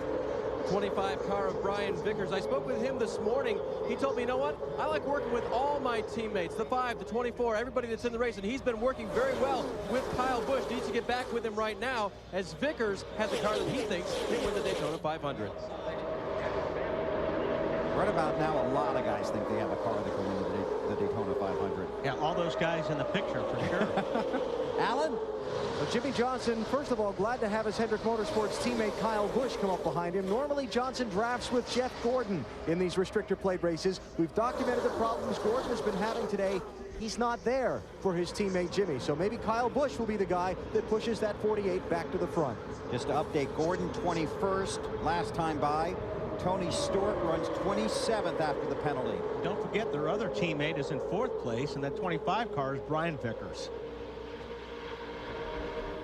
Dave, about the 5. And Kyle Busch reported to his team, hey, tell the 48 I'm on his tail, and maybe the 25 will come and play as well. All teammates trying to link up and go to the front. All drive for Rick Hendrick and Hendrick Motorsports. And again, we will point out that Jimmy Johnson's regular crew chief, Chad Canals, is not here today. Ejected from the racetrack earlier this week after the car failed post-qualifying inspection. I think at that outside line got a good run, Benny, and the 25 saw the 48 coming. He jumped out in front of the 48 to try to get pushed to the front, but they just can't quite get there. And we see he's losing spots. The 31 of Jeff Burton has been able to get by Jimmy Johnson. Here comes Kurt Busch in the 2 car. That outside line will not do it for you. I see the 12 car behind the 2, his teammate of Kurt Busch, and he has been at the back of the pack for the last 100 miles or so. Looks like they might have some problems ironed out on that 12 car. Or he might have just been hanging out for a while. Could be. Sometimes some drivers will do that. There's the 12 of Ryan Newman, the Miller Lite ride of Kurt Busch, replacing longtime veteran Rusty Wallace in that 2 car. Wallace retired following last season. Yeah, you'll get in a situation as a driver where things will start getting really crazy, 3 wide, cars sliding over the racetrack. You may just back off the throttle and let these guys, if you think a wreck is coming, just back off, get to the back a little bit, and let it settle down before you can work your way up. One great thing about restricted plate racing, if you hang on to that draft, even if it's in the back, you can work your way back up to the front. And we've seen that happen today. Jimmy Johnson, that 48 car, is making his way back towards the front. And Vickers, that just like you said, he jumped out to the outside to try to help the 48 get to the front. So 3 Hendrick cars, 25, 48, 5, all together on the outside line, trying to get back to the front. Looking for the 20 of Tony Stewart and the 29 of Kevin Harvick. Alan, what are you working on? Kevin Harvick, a little report there, Bill. Remember, he was up front in the top 5 a couple of pit stops ago, and he's kind of disappeared from the radar. They had to stop under the caution at lap 102 and change the carburetor on the engine of that machine. Long pit stop to do that. Harvick back in 28th place, trying to work his way toward the front. But he's still got time to do that, Wally. Oh, yeah, they've got plenty of time to do that. They can still see that front pack, so still got a chance. Some fast cars back there.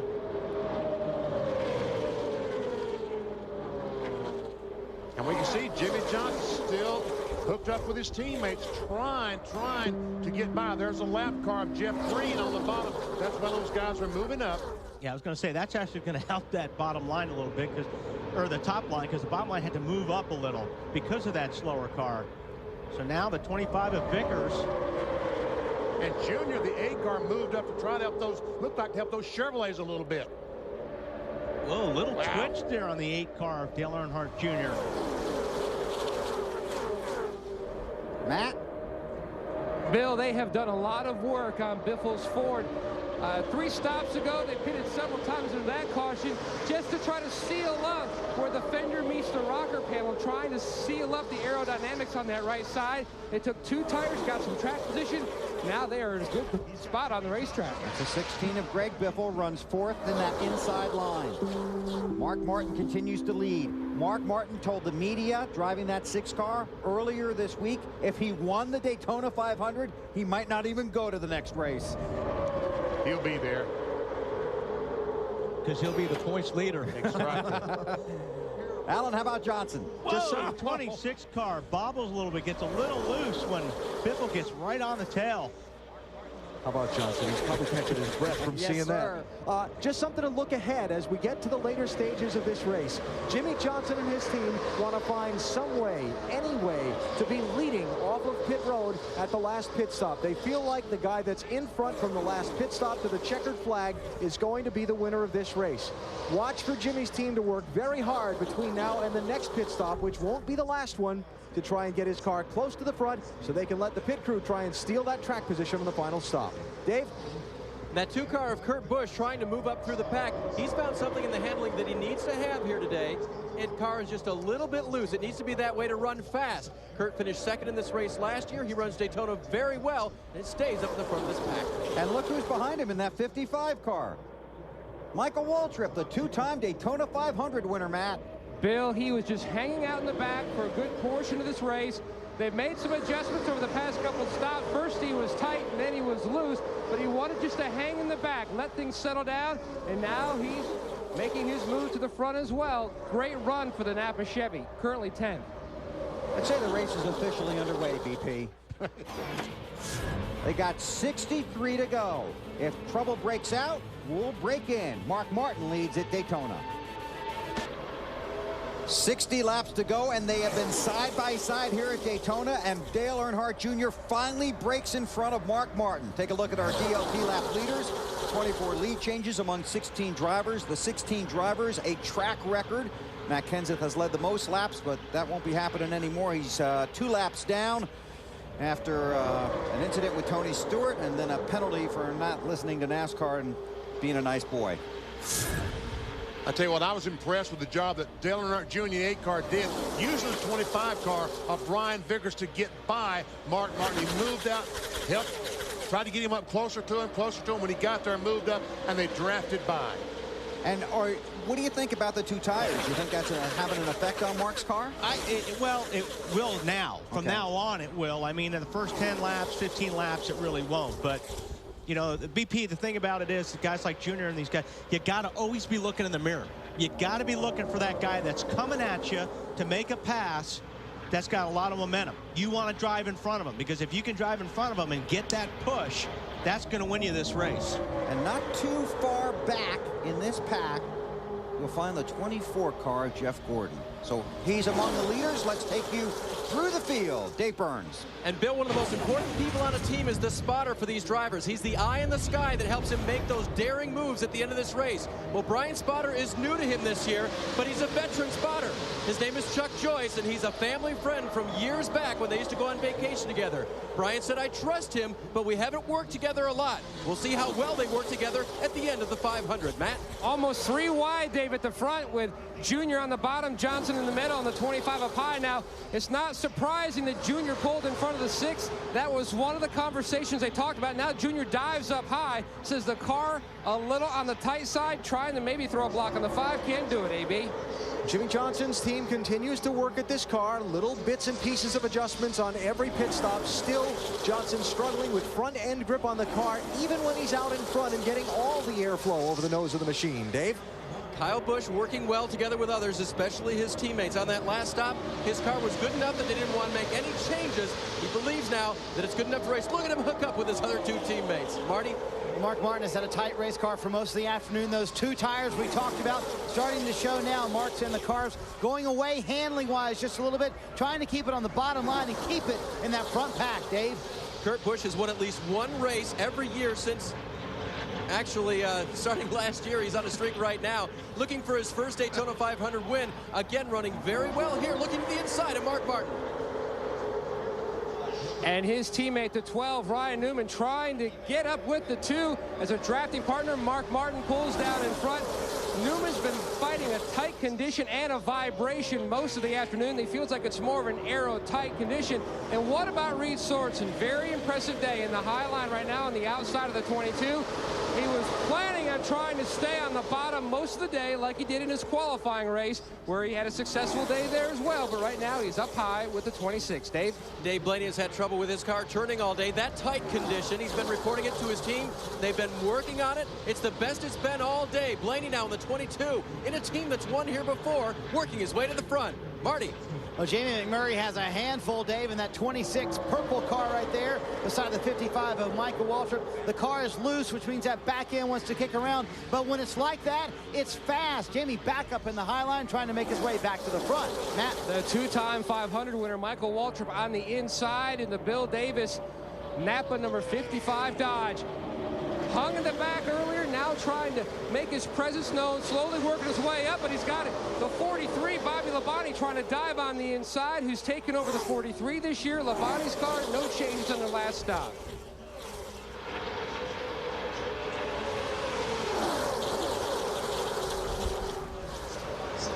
Hey guys, look who's creeping up the running order.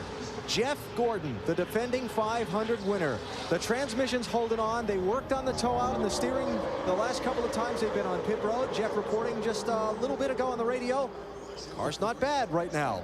That could be bad news for everybody else. Matt? Biffle said earlier the car was handling beautifully. Then he had the issues on the right side. Now he's on the outside. Talking about what adjustments to make on their last stop. They tried the 2 tires earlier, and their tire wear was excellent, Marty.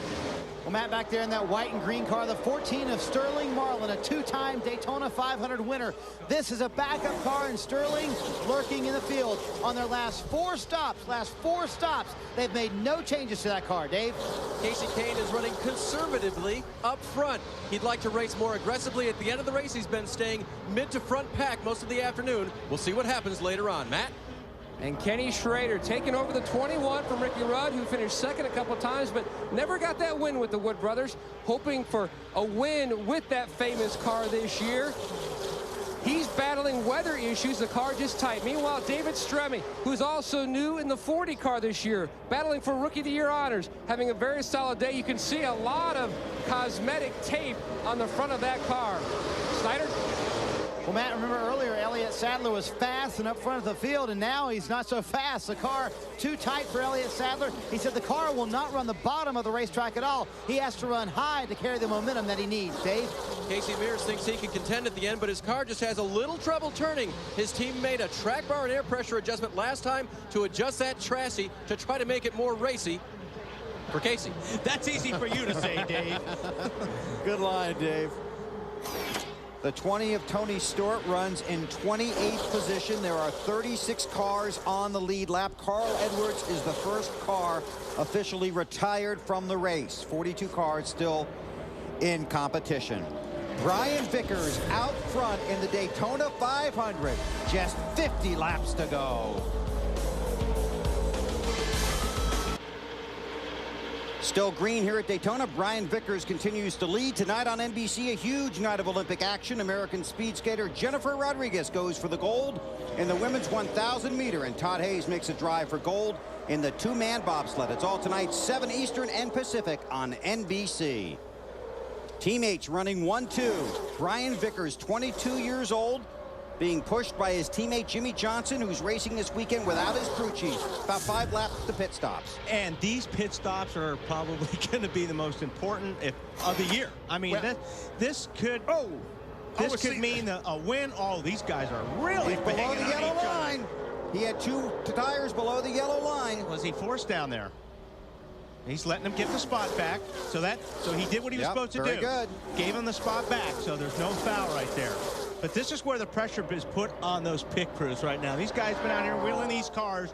This is what it comes down to. You do not want to make a mistake in the pits, or it will cost you a shot at winning this race. Every second that you lose in the pits, you get it on pit road, off pit road, is 300 feet, 100 yards. Oh, caution, Frank. Debris on the front stretch.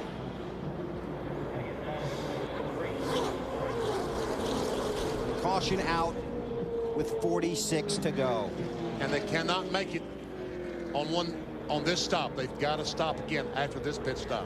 Kurt might have pulled up there to give a hand signal to Jimmy Johnson. Here's how they were racing a minute ago. Kurt Busch in the 2. And see, all Jimmy Johnson, like I said, he was looking in the mirror. He saw Kurt Busch make a move, so he went to put the block. Okay, so when he went to put the block on, actually 2 blocks right there. Yeah, he blocked on it, tried to block on the outside, then the inside. And Kurt Busch knew he couldn't go past that line, so they made a little contact, but he realized he did, and he gave the spot back. And he's probably not real happy with the move that Jimmy Johnson made, but that is part of this racing. He had quite a run there, too. Yeah. The 2 did. Yep. Okay, we're going to step out. Pit road is closed. We'll be back for the stops. NBC Sports Live at the Daytona International Speedway, the season opener for the NASCAR Nextel Cup Series, the Daytona 500, the biggest race on the schedule. 200,000 people are here, 45 laps to go. Pit road is open. We're under caution. Brian Vickers will lead the field into what could be the final stops of the day. Marty. And Bill, a developing story for the man in 4th place, Jamie McMurray. He told the crew under caution, the water pressure is at 0 in the car. I'm concerned about that. Chassis-wise, he's a little loose, and he says fast. Dave? The back end of Brian Vickers' car wants to swap around. When he goes into the corner, they made a slight chassis adjustment for fresh tires to try to help him. Alan. Front tire carrier Art Simmons stuck a piece of tape before as part of the grill opening on Jimmy Johnson's car on his way around the car, trying to help the front end turn a little bit better. Matt? Dale Earnhardt Jr. told his team, take a look at the front. I might have hit something. The car just feels a little different as Bill Elliott's away. They've already made the track bar adjustment to try to free him up more, Alan. Air pressure and track bar adjustments for Tony Stewart as his crew tries to help his car's handling to see if he can get back toward the front. Thanks, guys. Benny, these guys cannot make it from here, but if it stays green, we probably wouldn't see another 4-tire stop, would you think? Probably fuel only, two right side tires. You're right. The least amount of time they can spend in the pits is what they'll do on that last stop. So this set of stops sets the stage for the closing laps of the Daytona 500. 44 to go on NBC. Trying to defend his Daytona 500 championship. That green car 61, Kevin LePage, just goes down, makes a pit stop, stayed out, led a lap. Now watch the traffic on pit road here. And Jimmy Johnson locked up that right front a little bit, BP, but I don't think enough to hurt that tire. When you slide those tires, you put flat spots on them and makes the cars vibrate. There you go. We'll go, whoa! Go to the grass. And there's a lot of tracks you can't do that. There's a lot of tracks. There's a pit wall in between pit lane and the racetrack. So Jimmy Johnson back out on the track. His teammate Jeff Gordon will restart 17th. Lights out on the pace car. Will get the green flag next time by. Marty, what are you working on for the 26th there? Well, we told you Jamie McMurray has 0 water pressure. It concerns him. Does it concern you, Jimmy Finning? Right now, we got it a little bit too hot, but he ducked out of line, and we got the temperature back down, and it's starting to build pressure, so we should be all right now. So that will not affect his horsepower for the rest of the race? Not with the horsepower right now. Everything looking pretty good. You know, at Crown Royal Ford Fusion doing awesome out there today. But I think our horsepower is going to be there. The water at one point, guys, got up to 275. Benny Wiley, I've never driven a race car, but that's not good, is it? Well, 275 isn't. It's not. It's getting there. But you can run these things, you know, 260 safely. It's just when you start getting really hotter than that, it starts pushing water out. That's when you're in trouble. Look who's running 29th on the lead lap. Kirk Shelmerdine. This was the feel-good story of 2006 Speed Weeks. Came down on a shoestring and made the Daytona 500 qualified. Got some financial help from the mother of a friend of his? Yeah. Winifred Fieser up in Winston-Salem had been helping him the last 3 or 4 years. She passed away in November, but just before she did, she told her son, be sure you give Kirk that money. He needs to go to Daytona. They wrote the check. He came and made the Daytona 500. Each year she'd given him $50,000. This year his son wrote the check for $60,000. That helped Kirk get into the race. He let it be known through the media that he needed a sponsor for tire money. He didn't get any, but some longtime Dale Earnhardt Sr. fans in the infield heard he needed money for tires. They got him on the cell phone, got a hold of him, and gave him money to pay his tire bill here today. And why would Dale Earnhardt fans help him? Because he was a long-time Dale Earnhardt crew chief back in the 80s. Won 4 titles with Dale Earnhardt and 41 races. All right. Scraggly there on that restart. Kind of a gap there back there, about 15th or so. Oh, they're bumping into each other in a corner. We talked about the bump draft in the corner is not the thing to do. And there's the gaps back there. It's kind of really not a very good restart for those guys in the back, but up front, they love it. They like it because they're looking in the mirror and they want to see those guys in the back running side by side. Because of the low cloud cover, not a lot of onboards able to function properly because our helicopter is so low to the ground. No, but we'll take it. This is great stuff here. See how these cars really move around. When you look at the cars like this, these cars look like they're glued to the racetrack, but trust me, they're not. When you're inside these cars, you are hanging on for dear life. They float around. 100 miles to go. And once again, we saw Jimmy Johnson, that 48, move down and block the Kurt Busch 2 car.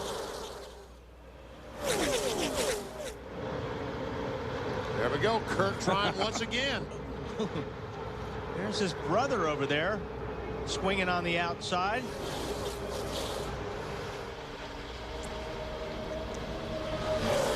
That high line VP trying to get the momentum back. Brian Vickers in the 25 car leading that pack. Junior out front. Ryan Newman runs second. Jimmy Johnson in the 48, third in that inside line.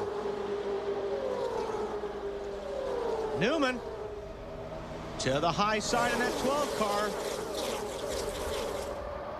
What in the world was he trying to help use that 25 to get by the 8? Alan? Hey guys, when that 48 car's coming at you, right there, see that bright neon piece of tape on the grill? Yeah. That's the chassis adjustment they made last time. Jimmy Johnson's been looking for more front-end grip on that car all day, so that's what they did. The tire carrier, Art Simmons, stuck that on there. Now, when you stick that on a race car that's been out in the hot, oily, grubby race conditions all day, sometimes tape doesn't stick. This one has stuck. Jimmy's hoping it helps his car for this final run to the checkers. Going 188 miles per hour is helping it stick there really good, too. But what that does is closing the opening in that grill. So it's making the air, hitting that tape, actually helping it push the nose down to the ground. Push the nose down the ground, that pushes the tires into the racetrack more. That gives them more grip. That's what they're trying to do. Ryan Newman is determined to make that outside line work. Well, if he can, he'll lap the field. Hey, he's in front. Yeah, now he's going to go to the inside line. Thanks. See ya. See ya, Brian Vickers, 25. I appreciate the push, but... Well, that's what you're going to start doing in this part of the race. I mean, you've got 38 laps to go, but, you know, you've got friends out there, but you're really going to start using them. That lead didn't last long, did it? Here comes Junior back on the inside. These are short-term relationships now is what you're saying. Burns? Brian Vickers made just a slight chassis adjustment to help his car. It looks pretty good. The one problem Vickers may have before this race is over is they have to pit once more. He has big trouble getting off of pit lane. First gear lugs large for him. It almost stalled out last time, and he has to use the clutch hard to try to keep that thing from stalling out. Wally, it's tough to get off pit road when you're having problems like that. Yeah, it really is. And that's where you start, when you start doing things like that, you start hurting the drive line and transmissions and all kinds of good stuff. So yeah, he doesn't want to see pit lane anymore today. And you think that Jeff Gordon in 24 car not having third gear would miss that gear when he has to make a green flag stop. But I don't think they're going to make a green flag stop. These guys are just trying to find a place to wreck. They've done a great job today. Well, they have. I'm impressed with these guys. They've run side by side, nose to tail, and we haven't seen very much contact. But it's not over yet. We get into that 20-lap, I think, window when things really start getting desperate, especially when those guys back 4 or 5 rows. They want to get to the front. That's when things start getting hairy. And Dale Earnhardt Jr. talked about that exact thing. As the race comes down to it, everybody wants to win, so there's really no give. Lots of tape, lots of beating and banging. Guys will make moves that they traditionally wouldn't make, out of character moves, what I like to call them. And sometimes, you know, you get out of the car after the race, you go, man, what were you thinking? You know, but it was the Daytona 500. You know, you got to do what it takes to win. It's impossible to underscore what a win in this race means to a Nextel Cup driver. And it's not just the win. It's the guy that's running 5th wants to run 4th. The guy running 12th wants to run 11th. Every position you can get is valuable. And Jeff Gordon there in the center of that 24 car trying to work his way to the front. So they've obviously adjusted on that car, and it's got to be pretty decent because you don't run in the middle here at Daytona if your car's not handling. Gordon was 13th last time by in that 24 car. How about it, Alan? Well, Bill, first of all, the transmission has lived. That was Steve Letarte, the crew chief's biggest concern earlier. But remember when they first had the problem, what was it Steve told Jeff? It's early in the race. We've got a long way to go. We've got time to work on it. They've kept working on it, and they're getting back into contention. Alan, did you say he had 3rd gear now? I said the transmission is held together. That was their concern when they dropped 3rd gear. I got you. Now, this is kind of what we saw in the Busch race. You know, the closer we get to the finish of the race, we start seeing more and more three wide, and you'll see them 3 wide, 8 rows back. There are 36 cars on the lead lap. The top 35 are separated by less than 6 seconds. So how many cars still have a chance to win this? Every one of those cars in that picture has a shot at winning this race. You cannot give up in the Daytona 500. Strong comebacks today by Stewart, Gordon.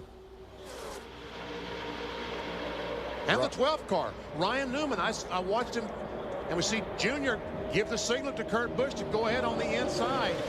Now teammates run 1st and 2nd. Ryan Newman in the 12, Kurt Busch in the 2, driving for Roger Penske. McMurray helping out the 8. Yeah, he had the 8 car jacked up. I mean, he gave him a good push, and that's what he needed. But Junior did a good job holding that car straight, because when you hit somebody that hard, you actually take the rear wheels off the racetrack, and the car gets squirrely, and you got to let the guy behind you get off you, come back on the racetrack, and hang on. So see there again, exactly. Did exactly the same thing. Got to make sure you do that on the straightaway, not the corners. And Jamie had to back up just a little bit to let the 8 car get control, and he's going to lose a couple of spots. Matt. Phil, Penske Racing has such a storied history. 13 Indianapolis 500 wins. We told you how Roger Penske has never won the Great American Race. Right now, his 2 cars are 1-2. Newman says the car's a little tight down in 1 and 2, but it is great down in 3 and 4. And that vibration we told you earlier, it's gone away. Dave. Matt, as we've been watching, the 2-car of Kurt Busch has raced up front nearly all day. And talking with crew chief Roy McCauley this morning, he said, we will race as hard as we can to stay up front all day long. And within the last 40 laps, that is the time to go. Now there's 32 left, Matt. It will be interesting if we get a green flag final pit stop. In fact, one owner who has a car in the top 10 came on the radio and said to his team, if it was green flag stops all day, the 8 team would have the field a lap down. They have been magnificent on pit road. They are about 5 to 6 laps short of making it, so they are going to have to go. Now the big question, BP and Wally, will it be a gas and go, 2 tires? That's the big question here on pit road. I think you got to gas and go. I don't think you can take tires unless your car is really, really bad. If we're just talking about 6 or 7 laps, we aren't talking about that much gasoline. Right. You know, another thing about these guys, too, don't forget, there's a lot of guys that are looking at their rides from last year, either in their mirror or in their windshield. And that's something, too, that when a driver changes teams, the last thing he wants to do the first race of the year is get beat by the team he drove for last year.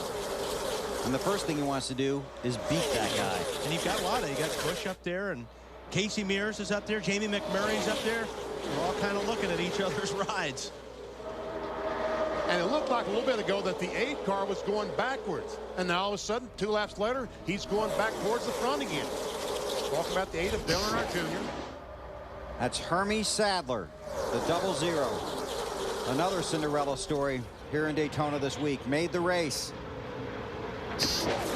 But it doesn't look like he's going to finish the race. He's 36th. He was the last car on the lead lap. He's going to have to limp back to pit road. Really saved his car. Didn't run a lot of the practices. Took care of his equipment. Was hoping to get a good finish here. Last place in this race pays about $250,000. Right now, Hermie's 36th. Ooh, there's Jeff Burton. And the 31 car gets a little bit sideways, being in the middle, coming off of turn 4.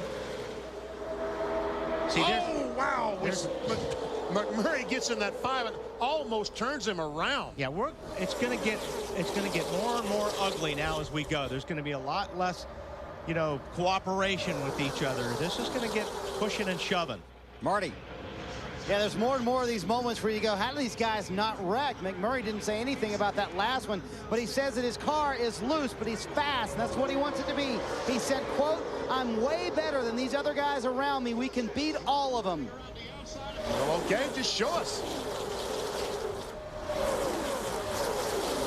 Mark Martin runs back in the 18th spot in the 6 car after leading. Well, don't forget, he's still on, or did he take 4? Is he still on those 2 tires? No, I think he took 4 the last time. Last stop. Okay. Marty? Well, the reason they're back in the pack, Bill, is that they had to pit twice. When they came down pit road, they took on the 4 tires. They didn't get it all the way full with fuel, so they had to come back down pit road and get all the fuel in that they could. Somebody's smoking back there, and I'm not sure who it is. I saw that trial just a moment ago. I don't know if David Stremme, perhaps, but there's a black and yellow car. I've been seeing some smoke coming out of the There goes Stremme in the 40. It's Mike Wallace in the 09 in front of Mark Martin in the 6. There's still smoke. I see smoke coming out of one of those cars. Could be a tire rub from contact in traffic. Stremme's already got some damage there. Let's watch the back of the 40 as he goes through the corners when you really see it. See the smoke right there? Yes. Definitely smoke coming out of the back of that car. And that car was running up the track a little bit too. There's Tony Stewart in the 20, 22nd last time by. But you know what? Tony Stewart still has time to win this race. Jeff Gordon down low. Going to take the spot away from Dave Blaney in the 22. And that is for 11th spot. And he can see the leaders. Alan? Benny, I just talked to Steve Letarte, Jeff Gordon's crew chief, and asked him about that transmission being out third gear and how that might impact his final pit stop. He said, just don't look for us to be here long. That's how I'm going to try to make up for it. But, yeah, I understand. So what you're saying is they'll probably take less than they would normally because they're going to lose that time getting up to speed? Yeah, that's exactly it, Wally. They're going to try and shorten the time they're on pit road to make up for the time they know they're going to lose by not having third gear coming back up to speed. Have you been able to get how far they can go, Alan, how short they are?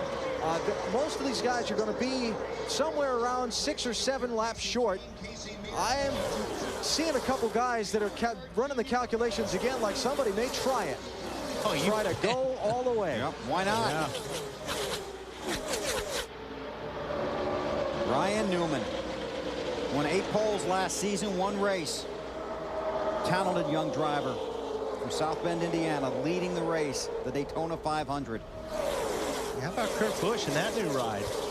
His first race really, since Texas last November. Missed the last 2 races of the year when he was suspended by Roush Racing. The 32 car may have gotten the wall off of turn 2. I see some smoke coming from that car. It's Jeff Gordon in the 24 on the bumper of Casey Kane in the 9.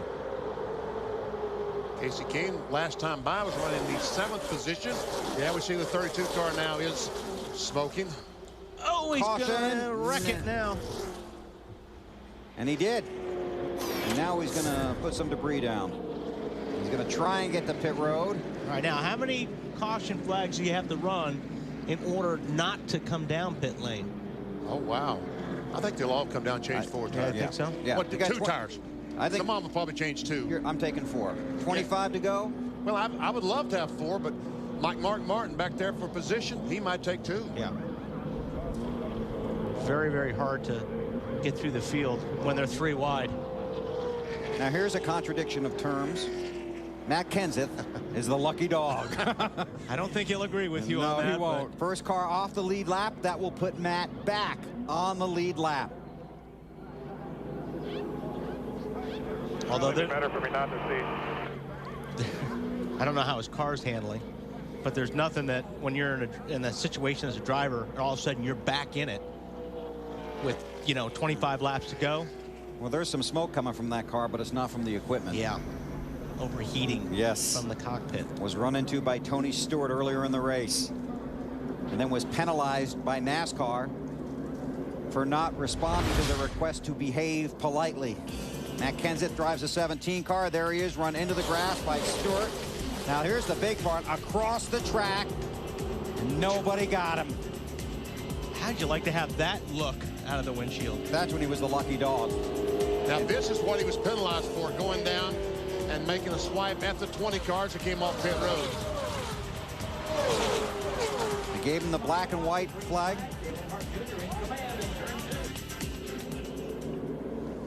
They didn't score him for 1 lap. Now the pit road is open. Cars to pit road. Marty. Bill, Jamie McMurray's running 4th. They have borrowed the front tire changer from Carl Edwards' team, and he overshoots his pit. He's over the line. He'll have to push it back. He will lose some track position. 4 tires, no changes. Dave? Kurt Busch came into the pits thinking he might want a little air pressure adjustment in the right rear, just a little bit more in to help the car turn a little bit more, they decided. Alan. A brief debate about 2 or 4 tires on Jimmy Johnson's team radio. They'll go with 4 and an air pressure adjustment for the 48, Matt. Middle of your screen, Ryan Newman doesn't want any changes to the 12 car. Says it's a little free on entry, but he contact with the 21 of Kenny Schrader trying to make his way into his pit stall. Schrader is pulled in parallel. The 8 car is now down and away. They made another track bar adjustment on the 8 of Dale Earnhardt Jr. Wow, you could see it coming. No, didn't touch him at all. Did I hear Ryan say he didn't touch him at all? Take a look. Let's see. 21 cars coming into the pits. No, he didn't. He did not touch him. All that smoke was from Schrader, and actually Schrader did a great job keeping it off of the 12 car. He did everything he could not to hit Ryan Newman right there. If Ryan Newman wins this race, he needs to go straight to Kenny Schrader and say thank you, Kenny. You bet. Here's the 12 leaving its stall. When the car drops, you go. Heads up there by driver and spotter. Whoever spots for him leaving the pits. A lot of times it's the crew chief, sometimes it's the spotter. Under caution in the Daytona 500, the great American race, and just 23 laps to go. 48th annual running of the Daytona 500. 18 different leaders, that's the track record. 13 lead changes. 29 caution laps. Hermie Sadler and Carl Edwards are the two cars out of the race. There are 36 cars scored on the lead lap. The spotters making deals. Dave Burns. And the crew chiefs are making very, very important decisions, Bill. Lance McGrew's decision was no fresh tires on Brian Vickers, number 25. Why? Just because when we get back in traffic, the car's just too tight. And I know even if we got 2 tires, it would be too tight in traffic. Track position's worth everything here. It's getting late in this race. We want to win this thing. I mean, there's no doubt about it. But you got to know that there's good fixing to be some pileups behind us, and hopefully we'll just stay out front of it. Your tire wear must have been good enough today that you felt confident in the rubber. I mean, the car is just it's been flawless. It's just the first half of the race, nobody would work with us. Brian radioed in and said, "Would you take this sticker off the back? Says don't run with me." We peeled her off about the 4th pit stop, and we've been really good ever since. All right, somebody go with Brian Vickers. Just don't pass him, Bill. Thank you, Dave. We saw Jamie McMurray overshoot his pit stall, had to be pushed back. 14th on the restart. That little mistake, BP, cost him a lot of positions, 10 or 11 positions, just sliding over that line. Easy to do here at Daytona. And it may cost him a chance to win the Daytona 500. 20 to go as they get the green flag. Mike Wallace has used pit strategy. Got up to 6th in the 09 car. And he goes with Jimmy Johnson in the 48. Ducks down underneath his teammate. Gonna latch on to Ryan Newman. That's Casey Mears in the 42 car behind Mike Wallace. Wallace with a fuel-only stop, just Newman, like Vickers. Sorry, Newman's got to run. I wouldn't be surprised to see if he gets... Well, he's going to get shuffled out. Sterling Marlin with 2 tires on his stop in the 14 car. And this is where BP you can go from 3rd to 15th in a half a lap. There goes Newman. Look at Kyle Busch going by. Newman on the outside. Kurt Busch says, okay, what do I do here now? Well, Kurt had a pretty big run. You don't want to lift the throttle. Look, if you find some space on the racetrack, you take it, because if you lift the throttle a little bit, it just kills your momentum. That's what Jeff Gordon said in the countdown. He said, the last thing you want to do, get out of the gas. Look at how this pack broke away from the rest of the guys. It's got about a 9-car breakaway. If these guys would get in line, Junior and these fellas might not be able to, well, that's too many laps to go. Junior will be able to run them down. The 2 tires did not work for Sterling Marlin.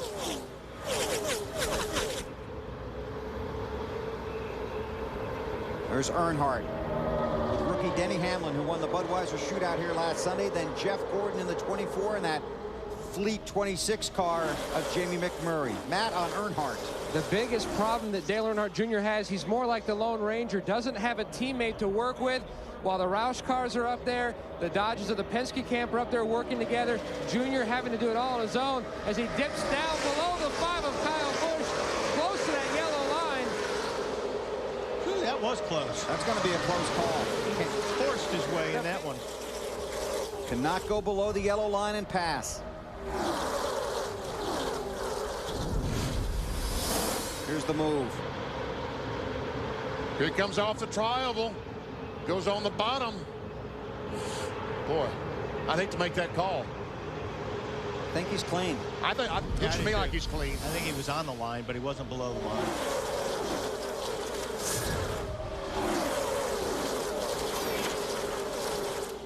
And NASCAR agrees with us and says he was clean with that move. There's Junior on the high side, had a good run. Yeah, I think if Kyle Busch in that 5 car and Gordon in the 24 can line up behind Junior, they can get there, but there's just not enough help for Junior right now. McMurray gave Mike Wallace a shove. He did. Down into turn one. Mike was in a hard crash here in the truck race Friday night. Now McMurray needs to slide up in front of the 8 car. Those guys can get together. 8 car going backwards. Look at all these guys going by Dale Earnhardt Jr. Junior must have had to lift for something. He's finally fallen back to Clint Boyer in the 07. That's a long way back. He had to get out of the throttle for something. I don't know if he lost the car or what, but that's what I was talking about earlier. You don't want to get out of the gas. If you do, that's what happens. Vickers continues to lead after a fuel-only stop. And Allen reported that someone said they wanted to be the first car off pit road to the checkered flag. Brian Vickers is it. He talked about that's what Jimmy Johnson wanted. Jimmy Johnson wants that lead. Those are teammates. They drive for Rick Hendrick and Hendrick Motorsports. Brian Vickers, 22 years old. And Jimmy Johnson. And I tell you, a lot of folks say there's a lot of heat on this Brian Vickers, this driver of the 25 car. Last year, all the drivers for Hendrick Motorsports won except him. So he needs a victory. How about Vickers, Dave? He's driving like he's got eyes in the back of his head, Bill. Actually, that spotter, Chuck Joyce, telling him every move the guys behind him are making. Vickers needs to know that so that he can block any move that he can and try to hold that lead. Allen. Imagine a football team going to the Super Bowl, and the week of the game, their head coach is suspended by the league and not allowed to participate. That's what's happened with Jimmy Johnson's team here this weekend. The crew chief, like a head coach on a race team, Chad Knaus not here. Darian Grubb, normally the man that sits at Chad Knaus's right side, looking at the computers, working with the fuel mileage, working with the engineers on the adjustments. He was promoted to call this race for Jimmy Johnson. He said to me this morning, we've got a deep bench on this team. Grubb is 30 years old. He's from a small town called Floyd, Virginia. He's been with the team for 4 years. He may be working his way toward Daytona's victory lane. Boy, that top line had a push. While you were talking about Johnson's team, he had his hands full there, Allen. But now he does have a push from that 12 car from behind. Oh, and 2 cars in the wall. Hits the 24. 24 saved it. Made the save. Great job by Jeff Gordon to save that race car. Sorry, Wally, caution is out. The field is frozen. When the caution comes out. A lot of damage to that 2 car. Look at the rear of that automobile. It's gone. He must have just ripped a tire. He was 6th last time by. 14 laps to go. Here it is again. There you see him right behind Ryan Newman. Here comes Jamie McMurray, gets in the back of him and turns him in the wall. And that's what shredded the tires. Well, I think Gordon took the left side of his car off. I think Jeff Gordon just ripped the right side off his car. Was that from earlier damage? See something on the right rear of the 24 car. Have to get a better look at it. And McMurray just gets in the back. Talked about that earlier. You can't touch somebody's bumper in the corners at Daytona. That's our old friend turn 2 back there, right? Oh, Sterling Marlin got a piece of that too, didn't he? Sure did.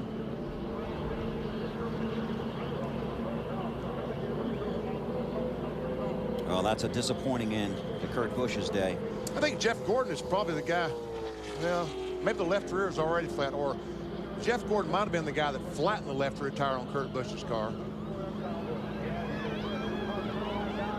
But you're right, the tire did the damage. Yeah. Dave? And they're trying to just at least change the tires on Kurt Busch's car. A southern phrase was used down here to describe the condition. Our car is tore slam up, which means it's not going to win the Daytona 500 in Kurt Busch's first outing for Penske Racing. And that right front took one heck of a lick. As a matter of fact, I don't know if they can get the tire off. That might be what they're working on. Yeah, that white stuff in between the tire and the wheel is concrete. Tagged by the 26. Yeah. Yep, that's what happened. So they try and cut the sheet metal away while Kurt and his crew discuss The only way I'm going to go is if he's posted. Why isn't he posted? Kurt is asking why the 26 car has not been penalized for aggressive driving. Pit road is open. So far, no takers. So they must think that these cautions are their safety. A couple guys coming. Among them, Jeff Gordon and pole sitter Jeff Burton. I don't think Burton's handling the way he wants. Looks of it. When they throw the green flag, guys, there's only going to be about 10 laps to go. AB, Steve Letarte, radio and the crew, check the right side damage. We're going to be in the back anyway. Take your time. Let's make sure you fix it good. This is what we've got to run up to the finish with and get all we can. Yeah, that piece of tape on the right rear was from the earlier incident with the off turn 2. So, and this is actually kind of a smart move because you know you got 10 laps to go. You're putting 4 tires on it. Every car you pass between now and the end of the race is a position in points. Right, 3 points. This is the first race of the year, so wherever you wind up in this race is where you are in points. And it'd be natural to think, well, I'm not going to win the Daytona 500, but if you keep your head about you, you can realize I'm still running for the championship. Right. So I'm going to go out in 20th or 30th, but I'm putting 4 tires on. These guys don't have 4 fresh tires, and maybe I could pass 10 or 15 guys here. And Jimmy Johnson has taken the lead in the 48 car. And we talked about Darian Grubb, the crew chief on this automobile. When it was announced he was going to be the crew chief, I walked by him and said, Darian, no pressure, just the Daytona 500 for your first job. He says, it's my first opportunity to win the Daytona 500. So he was confident even at the first day. And that helps. Very much so.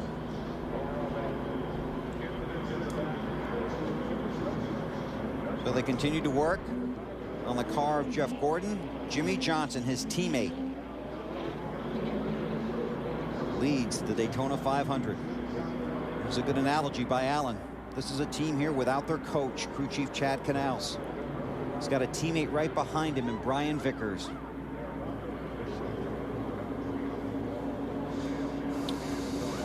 Ryan Newman runs third. Kurt Busch wanted to know why Jamie McMurray wasn't being posted by NASCAR. Here's Jamie's account of what happened. I was off the gas and on the brake, and it just kept going. I couldn't help it. I go tell him I'm sorry. I think he had to check up real bad because, I mean, I was all the way out of the gas when I hit him. I don't know if he had to let up. I had to run, and I let off, and I couldn't roll down anymore, and I did. I was getting picked up in the back, it felt like. And of course, that 26 car last year had a 97 on it and was driven by Kurt Busch for Roush Racing. McMurray moving over to take that ride from Chip Ganassi. Shootout time. Yep. Jimmy Johnson has been a championship challenger the last several seasons, but has not managed to win the title, but has been there every year. He drives for Rick Hendrick. There's Rick on pit road. Behind him is Brian Vickers, who needs a victory so bad. Will he push his teammate to the victory, or shall he go for the checkered flag himself?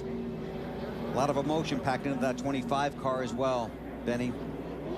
That was Papa Joe's car, Rick's father. And the man that found Brian Vickers was Rick's son, Ricky. Ricky was one of 10 people killed in a plane crash a year ago, October, in Virginia. Ryan Newman, the 12 car, has been strong. He has another Dodge. Casey Mears, the 42, right behind him. But he lost his best friend. Kurt Busch. Kurt Busch, his teammate, not there to help him. So now he's going to have to really, really dig. And Casey Mears in 4th spot. He was on the winning team of the Rolex 24 here a couple of weeks ago, 3 weeks ago. So he knows his way to victory lane. He's driving that famous 42 paint scheme now with those Texaco Haviland colors. Don't forget about Earnhardt Jr. back there in 8th spot. He'll be coming in a hurry. Ready. The first 14 cars in the running order did not pit. 10 laps to go, 25 miles in the Daytona 500.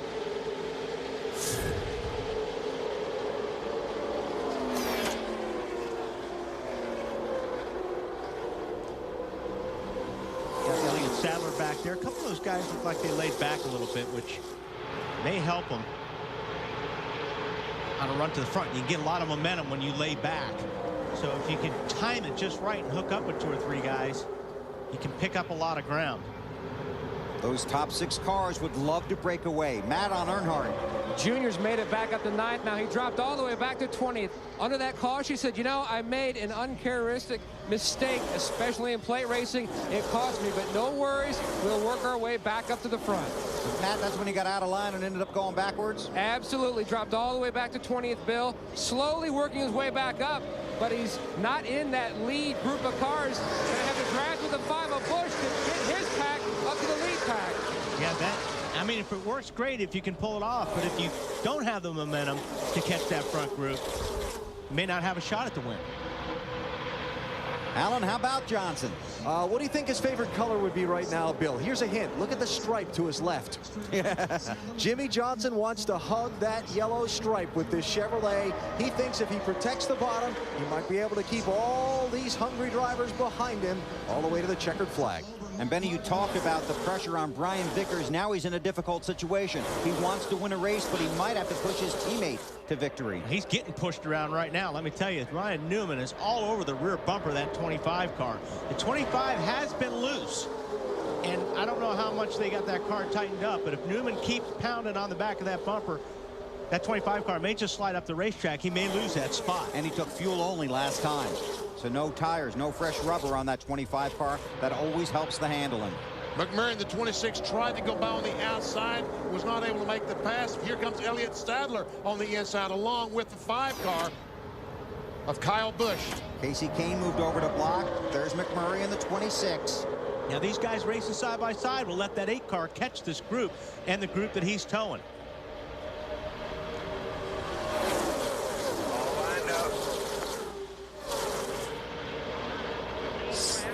Seven laps to go. Ryan Newman in the 12. An update from Matt. Running in the 3rd spot, Bill, right behind Vickers. He's had the legendary Buddy Baker on the radio most of the day, giving his pointers and also just pumping him up. Newman says the car is good, so is his tires. Matt Borland said 10-4 all in. Taking that gambling phrase because Newman's a big gambler. They worked with the 42 and the 9 to try to stick with them since they're all Dodgers. But you have to wonder if they're bluffing. Wow, somebody got forced down at the bottom. How did he save that? And he only lost 1 spot.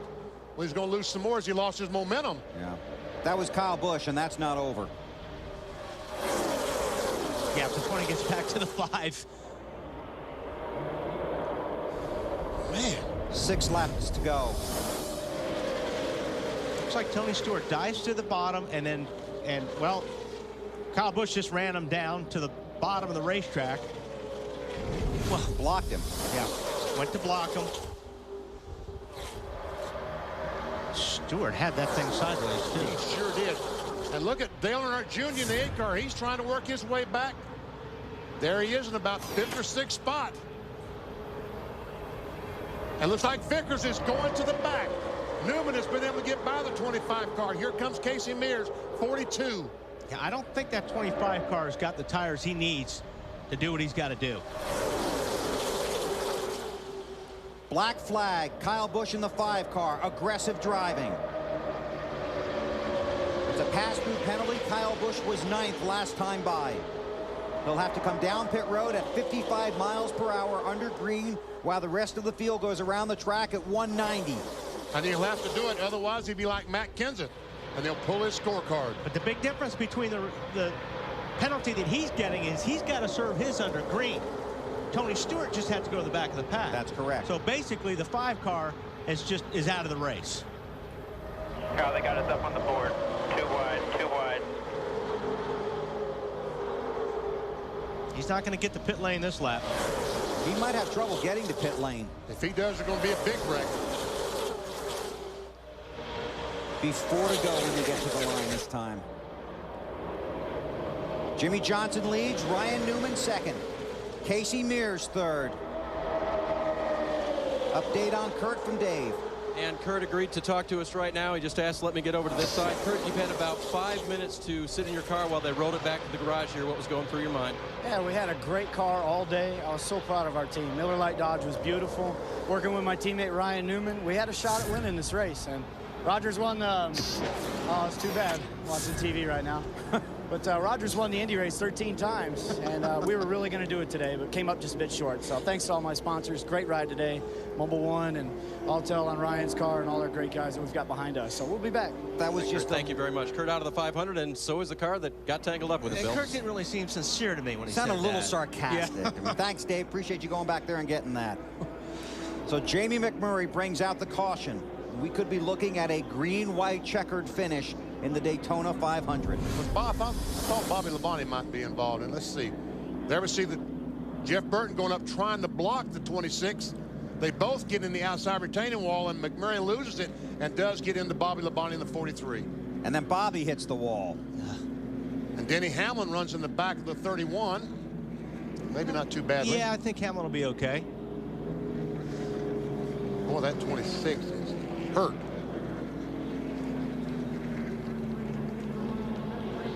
Close racing here. Well, the closer you get to the finish, the more desperate drivers become. The more daring, because the reward is so great. Very disappointing for Bobby Labonte. Both Petty Enterprises cars that look good down here this week, both involved in wrecks today. The 26 was up there. I don't know if the 31 just lost the car and slid up there, BP, and I'm not sure. Trying to block, or if he did lose the car, I don't know. That's off of. Result is the same. That's where did that happen? Seen it a lot. Yes. Turn 2 today. Yeah. Exactly. You forecast that would be a difficult turn today, and it has been for several drivers. And that'll be interesting to talk to those guys after the race. There's Matt Kenseth, the 17 car, going by and picking up a few spots.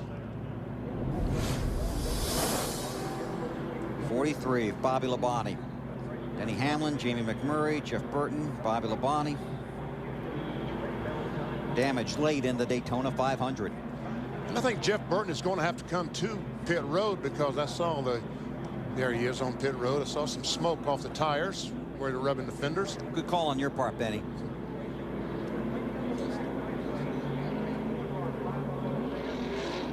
Up front, Jimmy Johnson, Ryan Newman, Casey Mears, Elliott Sadler, Dale Earnhardt Jr. Rookie Clint Boyer is 6th. Tony Stewart has worked his way up to 7th in what has been a wild day.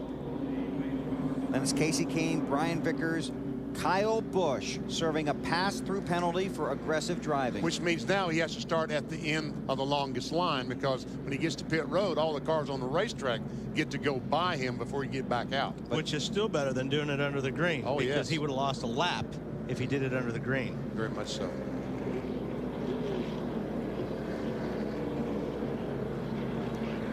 So Kyle Busch waits for the field to go by, then he will rejoin the longest line. It'll be a single file restart when we go back to green. And Tony Stewart is being shown in the 7th position. That's amazing. Been a roller coaster day for that guy, huh? I'm telling you. Came in here with very high hopes. Really wants to win the Daytona 500. Won here last July, a race that ended at about 1:30 in the morning. Then climbed the fence, celebrated with the fans, went on to win the Brickyard 400, take his 2nd series championship. Today it has been an adventure for Tony, but he's certainly in it. Dale Earnhardt Jr., past winner of the Daytona 500. You heard the guys on pit road talk about how Jr. admitted making a mistake, a rare mistake in a restrictor plate race. You know, when these cars put fuel in them the last time, they might have been figuring on a 200-lap race. Well, this thing is going to be about 202, 203. I wonder if those extra laps might mean something as far as fuel is concerned. You know, some teams thought about it, and some probably did not, Benny. Excellent point. But I think they're going to try to, I would think that NASCAR would try to get this thing. We've got 5 laps to go in the race.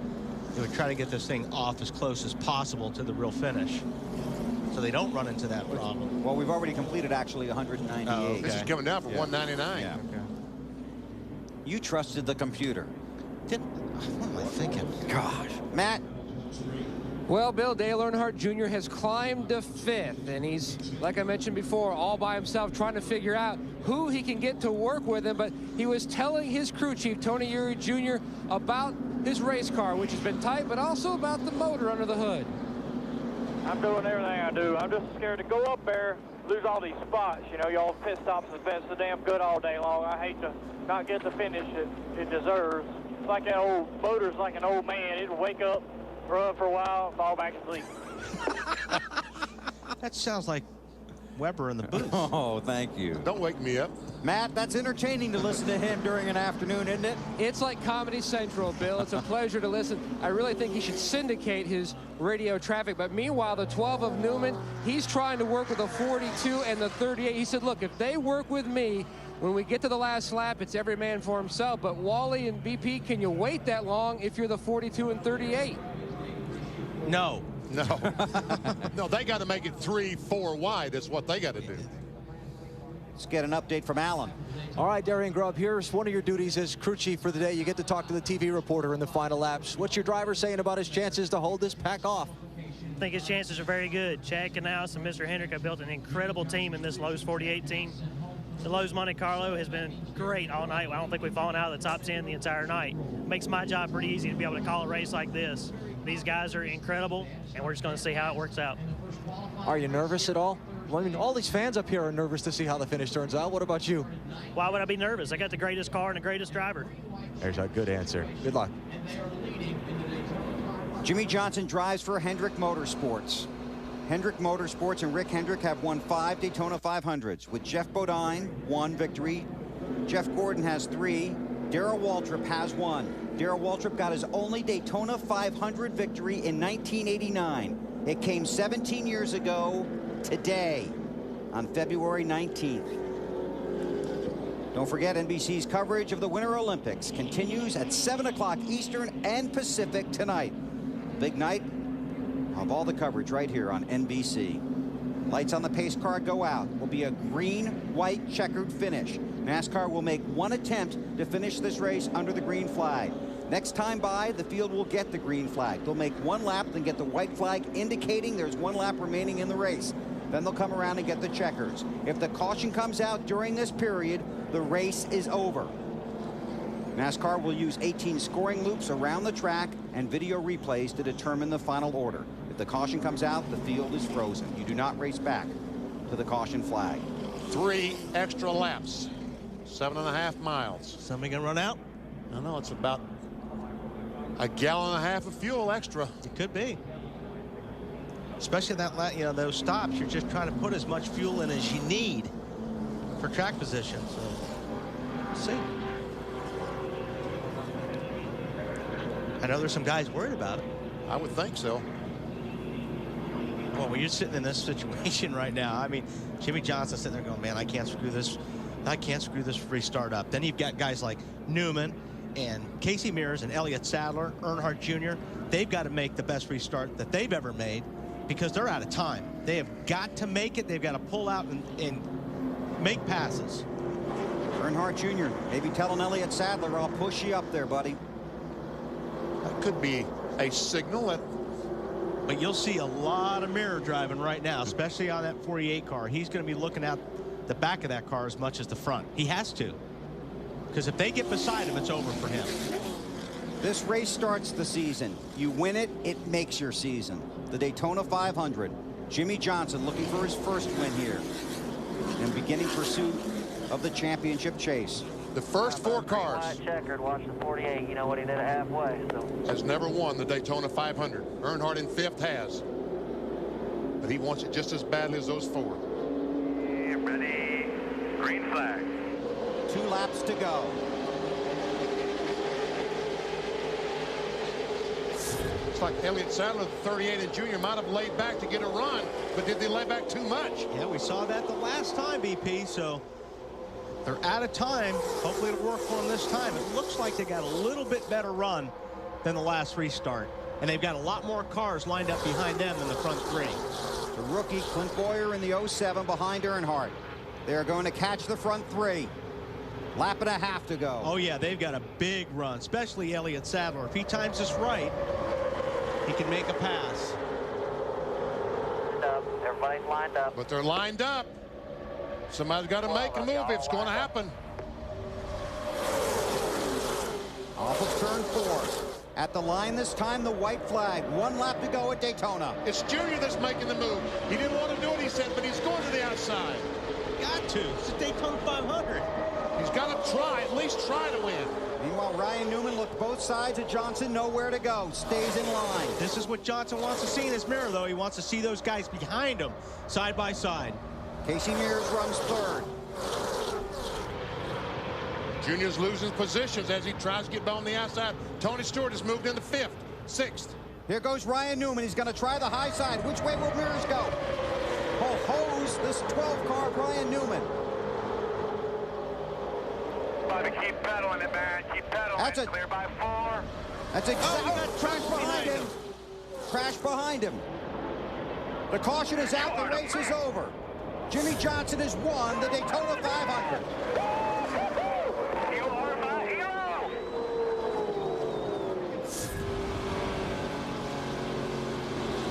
With his car owner watching here at the track and his crew chief watching at home, Jimmy Johnson wins his first Daytona 500 victory.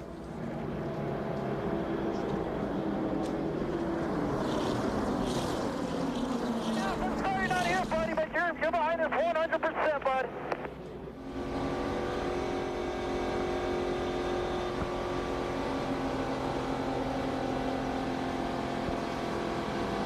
Another 48, buddy.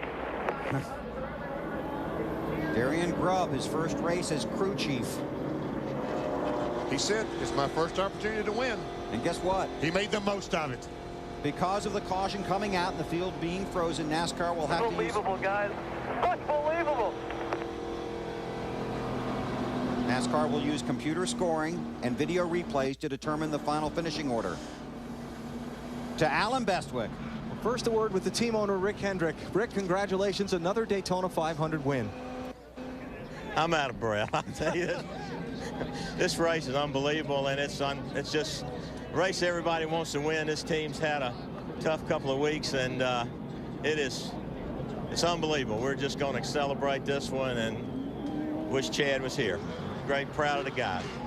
And I believe the crew chief just ran off to greet the car, spinning through the grass.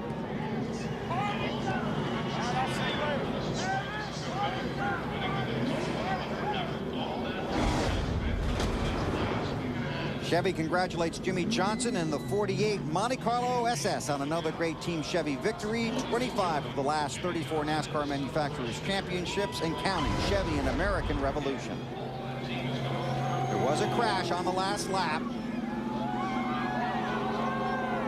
That's why the caution came out. I think he wants the flag. You think? I don't think he's going to climb the fence, but... And he has it. Alan Bestwick.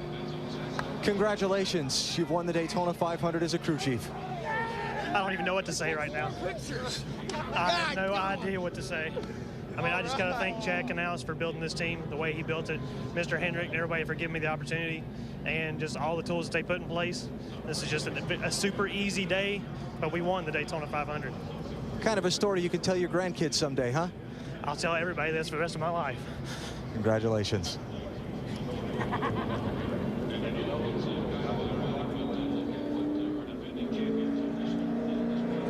Now we'll go back and find out why the caution came out. There's Biffle in the 16 car. He just goes up high and car just gets loose. And around he goes all by himself. Goes back up the track. I tell you, everybody today has done a great job missing crashes.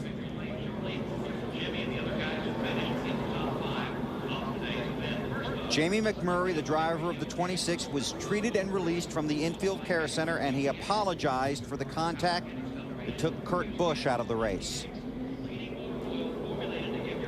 That's the backstretch. Yes, sorry, BP. And they put those grandstands at the right place today, didn't it? See all the action?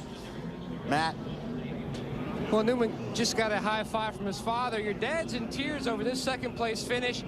You didn't need the green-white checker, did you? Well, yes and no. I mean, I think it'd been the same either way. We used to sit up there, Dad and I used to sit up there in my grandparents' old seats, so it's special to get a good shot at winning this race. But got to thank Altel Mobile, Dodge, Sony, everybody that's been a part of Penske racing in the past to get us where we were. Unfortunately, Casey didn't decide to follow through with us. He gave me a good shove to get me out of the way, but didn't choose to go with us. But we'll just have to see what happens. So it was a great run for us. Good way to start the season. You know, the best way we've started the season here before ever. Ryan Newman finishes second at Daytona. Dave? With Matt Kenseth now finishing outside the top 10, we think, based on unofficial guesstimates here. All right, let's talk about all the contact out there today. You were involved in some and were penalized. Was the rule applied correctly today, in your opinion? Well, I mean, Tony took me out intentionally. There's just no two ways about that. He was mad because earlier in the race when I passed him, he got loose, which I didn't think I did anything wrong. I thought I left him plenty of room. The same way he raced, I actually learned that from him racing here close to people. So, you know, he wrecked me intentionally, got put to the end of the longest line, which I didn't think is too big a penalty in a drafting track. So, that's just the way it is. I mean, Mike Helton, I thought, did a great job this week explaining at the drivers' meeting. You know, it was about aggressive driving, not necessarily bump drafting, and just really disappointed. You know, Tony went on and said all that stuff earlier in the week, and then, you know, if he's worried about people's lives and everything, and then he's going to wreck you on purpose at 190, I wasn't too happy with that, but we'll just go on and try to do a good job next week and be happy where we finished and go into California and start over. Teammate Mark Martin is leaning in here. Mark, did you have anything to add, Mark? Or Mark, did you have anything to add to what he was saying as far as the rule applied today? No. Okay. It sounds like it was a rough day out there, Marty. Well, Dave, Tony Stewart rallied for an 8th place finish. Matt said he felt like your contact was very much intentional. What's your take on that? Yeah, Matt always thinks that. I mean, I guess Matt didn't think anything when he got me sideways over in 2 either. So, you know, he should have thought about that first. I mean, he got back what he started in the first place. So, and I got penalized for it. I mean, they didn't penalize him when he turned me sideways over there. So, you know, he should have been smart enough to know not to be tucking down on guys' doors in the first 20 laps of a 200-lap race at Daytona. So, I mean, he has no room to complain. He started the whole thing, and I finished it. How were you able to come back through the field, though, and with basically a damaged race car and finished 8th today? Yeah, just a good pit crew. I mean, they did a great job in the pits, did a great job fixing it, and you know, we just kept digging and trying to find the right holes. So, you know, we got ourselves in a position there at the end. We couldn't race for the win, but, you know, to get a top 5 out of that's pretty awesome. Strong rally for Tony Stewart. Matt? Unofficially third. You had a Rolex from winning the Rolex 24 2 weeks ago. You almost got the 500. A lot of deal making near the end there, Case. Yeah, it's so hard at the end. I mean, you know, I kind of waved at Newman, you know, saying, hey, I'm going to go with you. But then, you know, when he pulled out, the 38 had a big run on me, and I had to stay at the bottom or else I was going to get freight train. So it's tough in these places. You just got to take what works best for you there at the end. But I couldn't be happier. Congratulations to Jimmy Johnson, great friend of mine. And I couldn't be happier to be a part of the Texaco Haviland team this year. It's been a lot of fun so far. Everywhere we go and everything we do it's getting better and better all the time. So I'm looking forward to next race.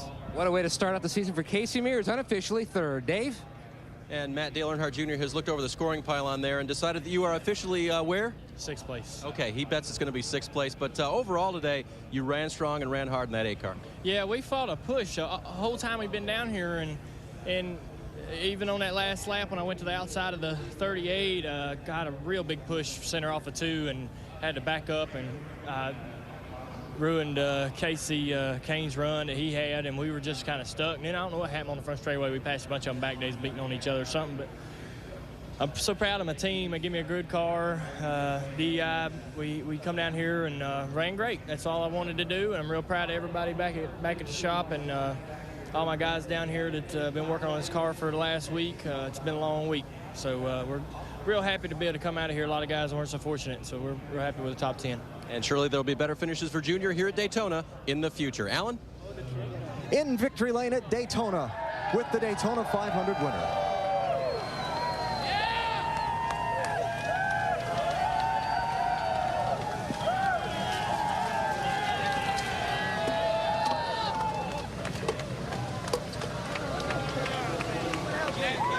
Good guys, how are we going to clean that up? And a hug for the team owner, Rick Hendrick.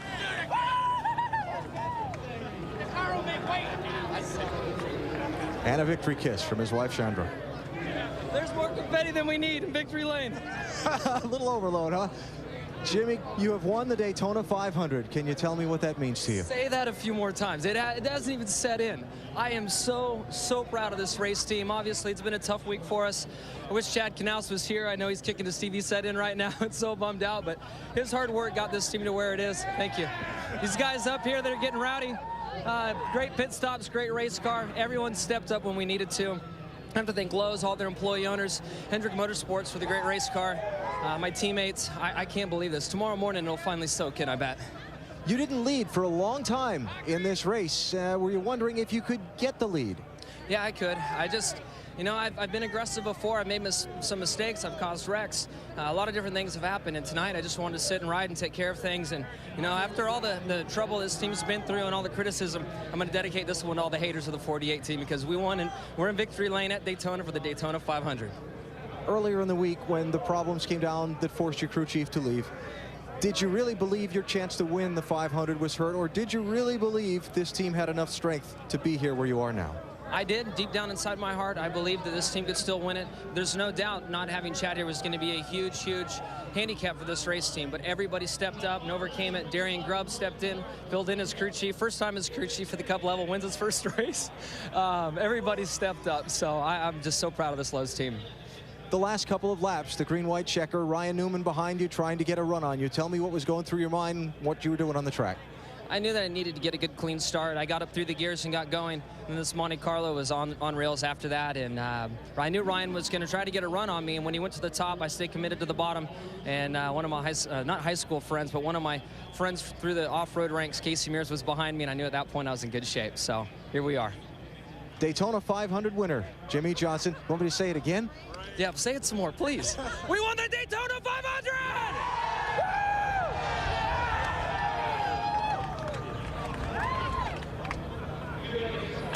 Back-to-back Daytona 500s for Hendrick Motorsports. Jeff Gordon, Jimmy's teammate, won it a year ago.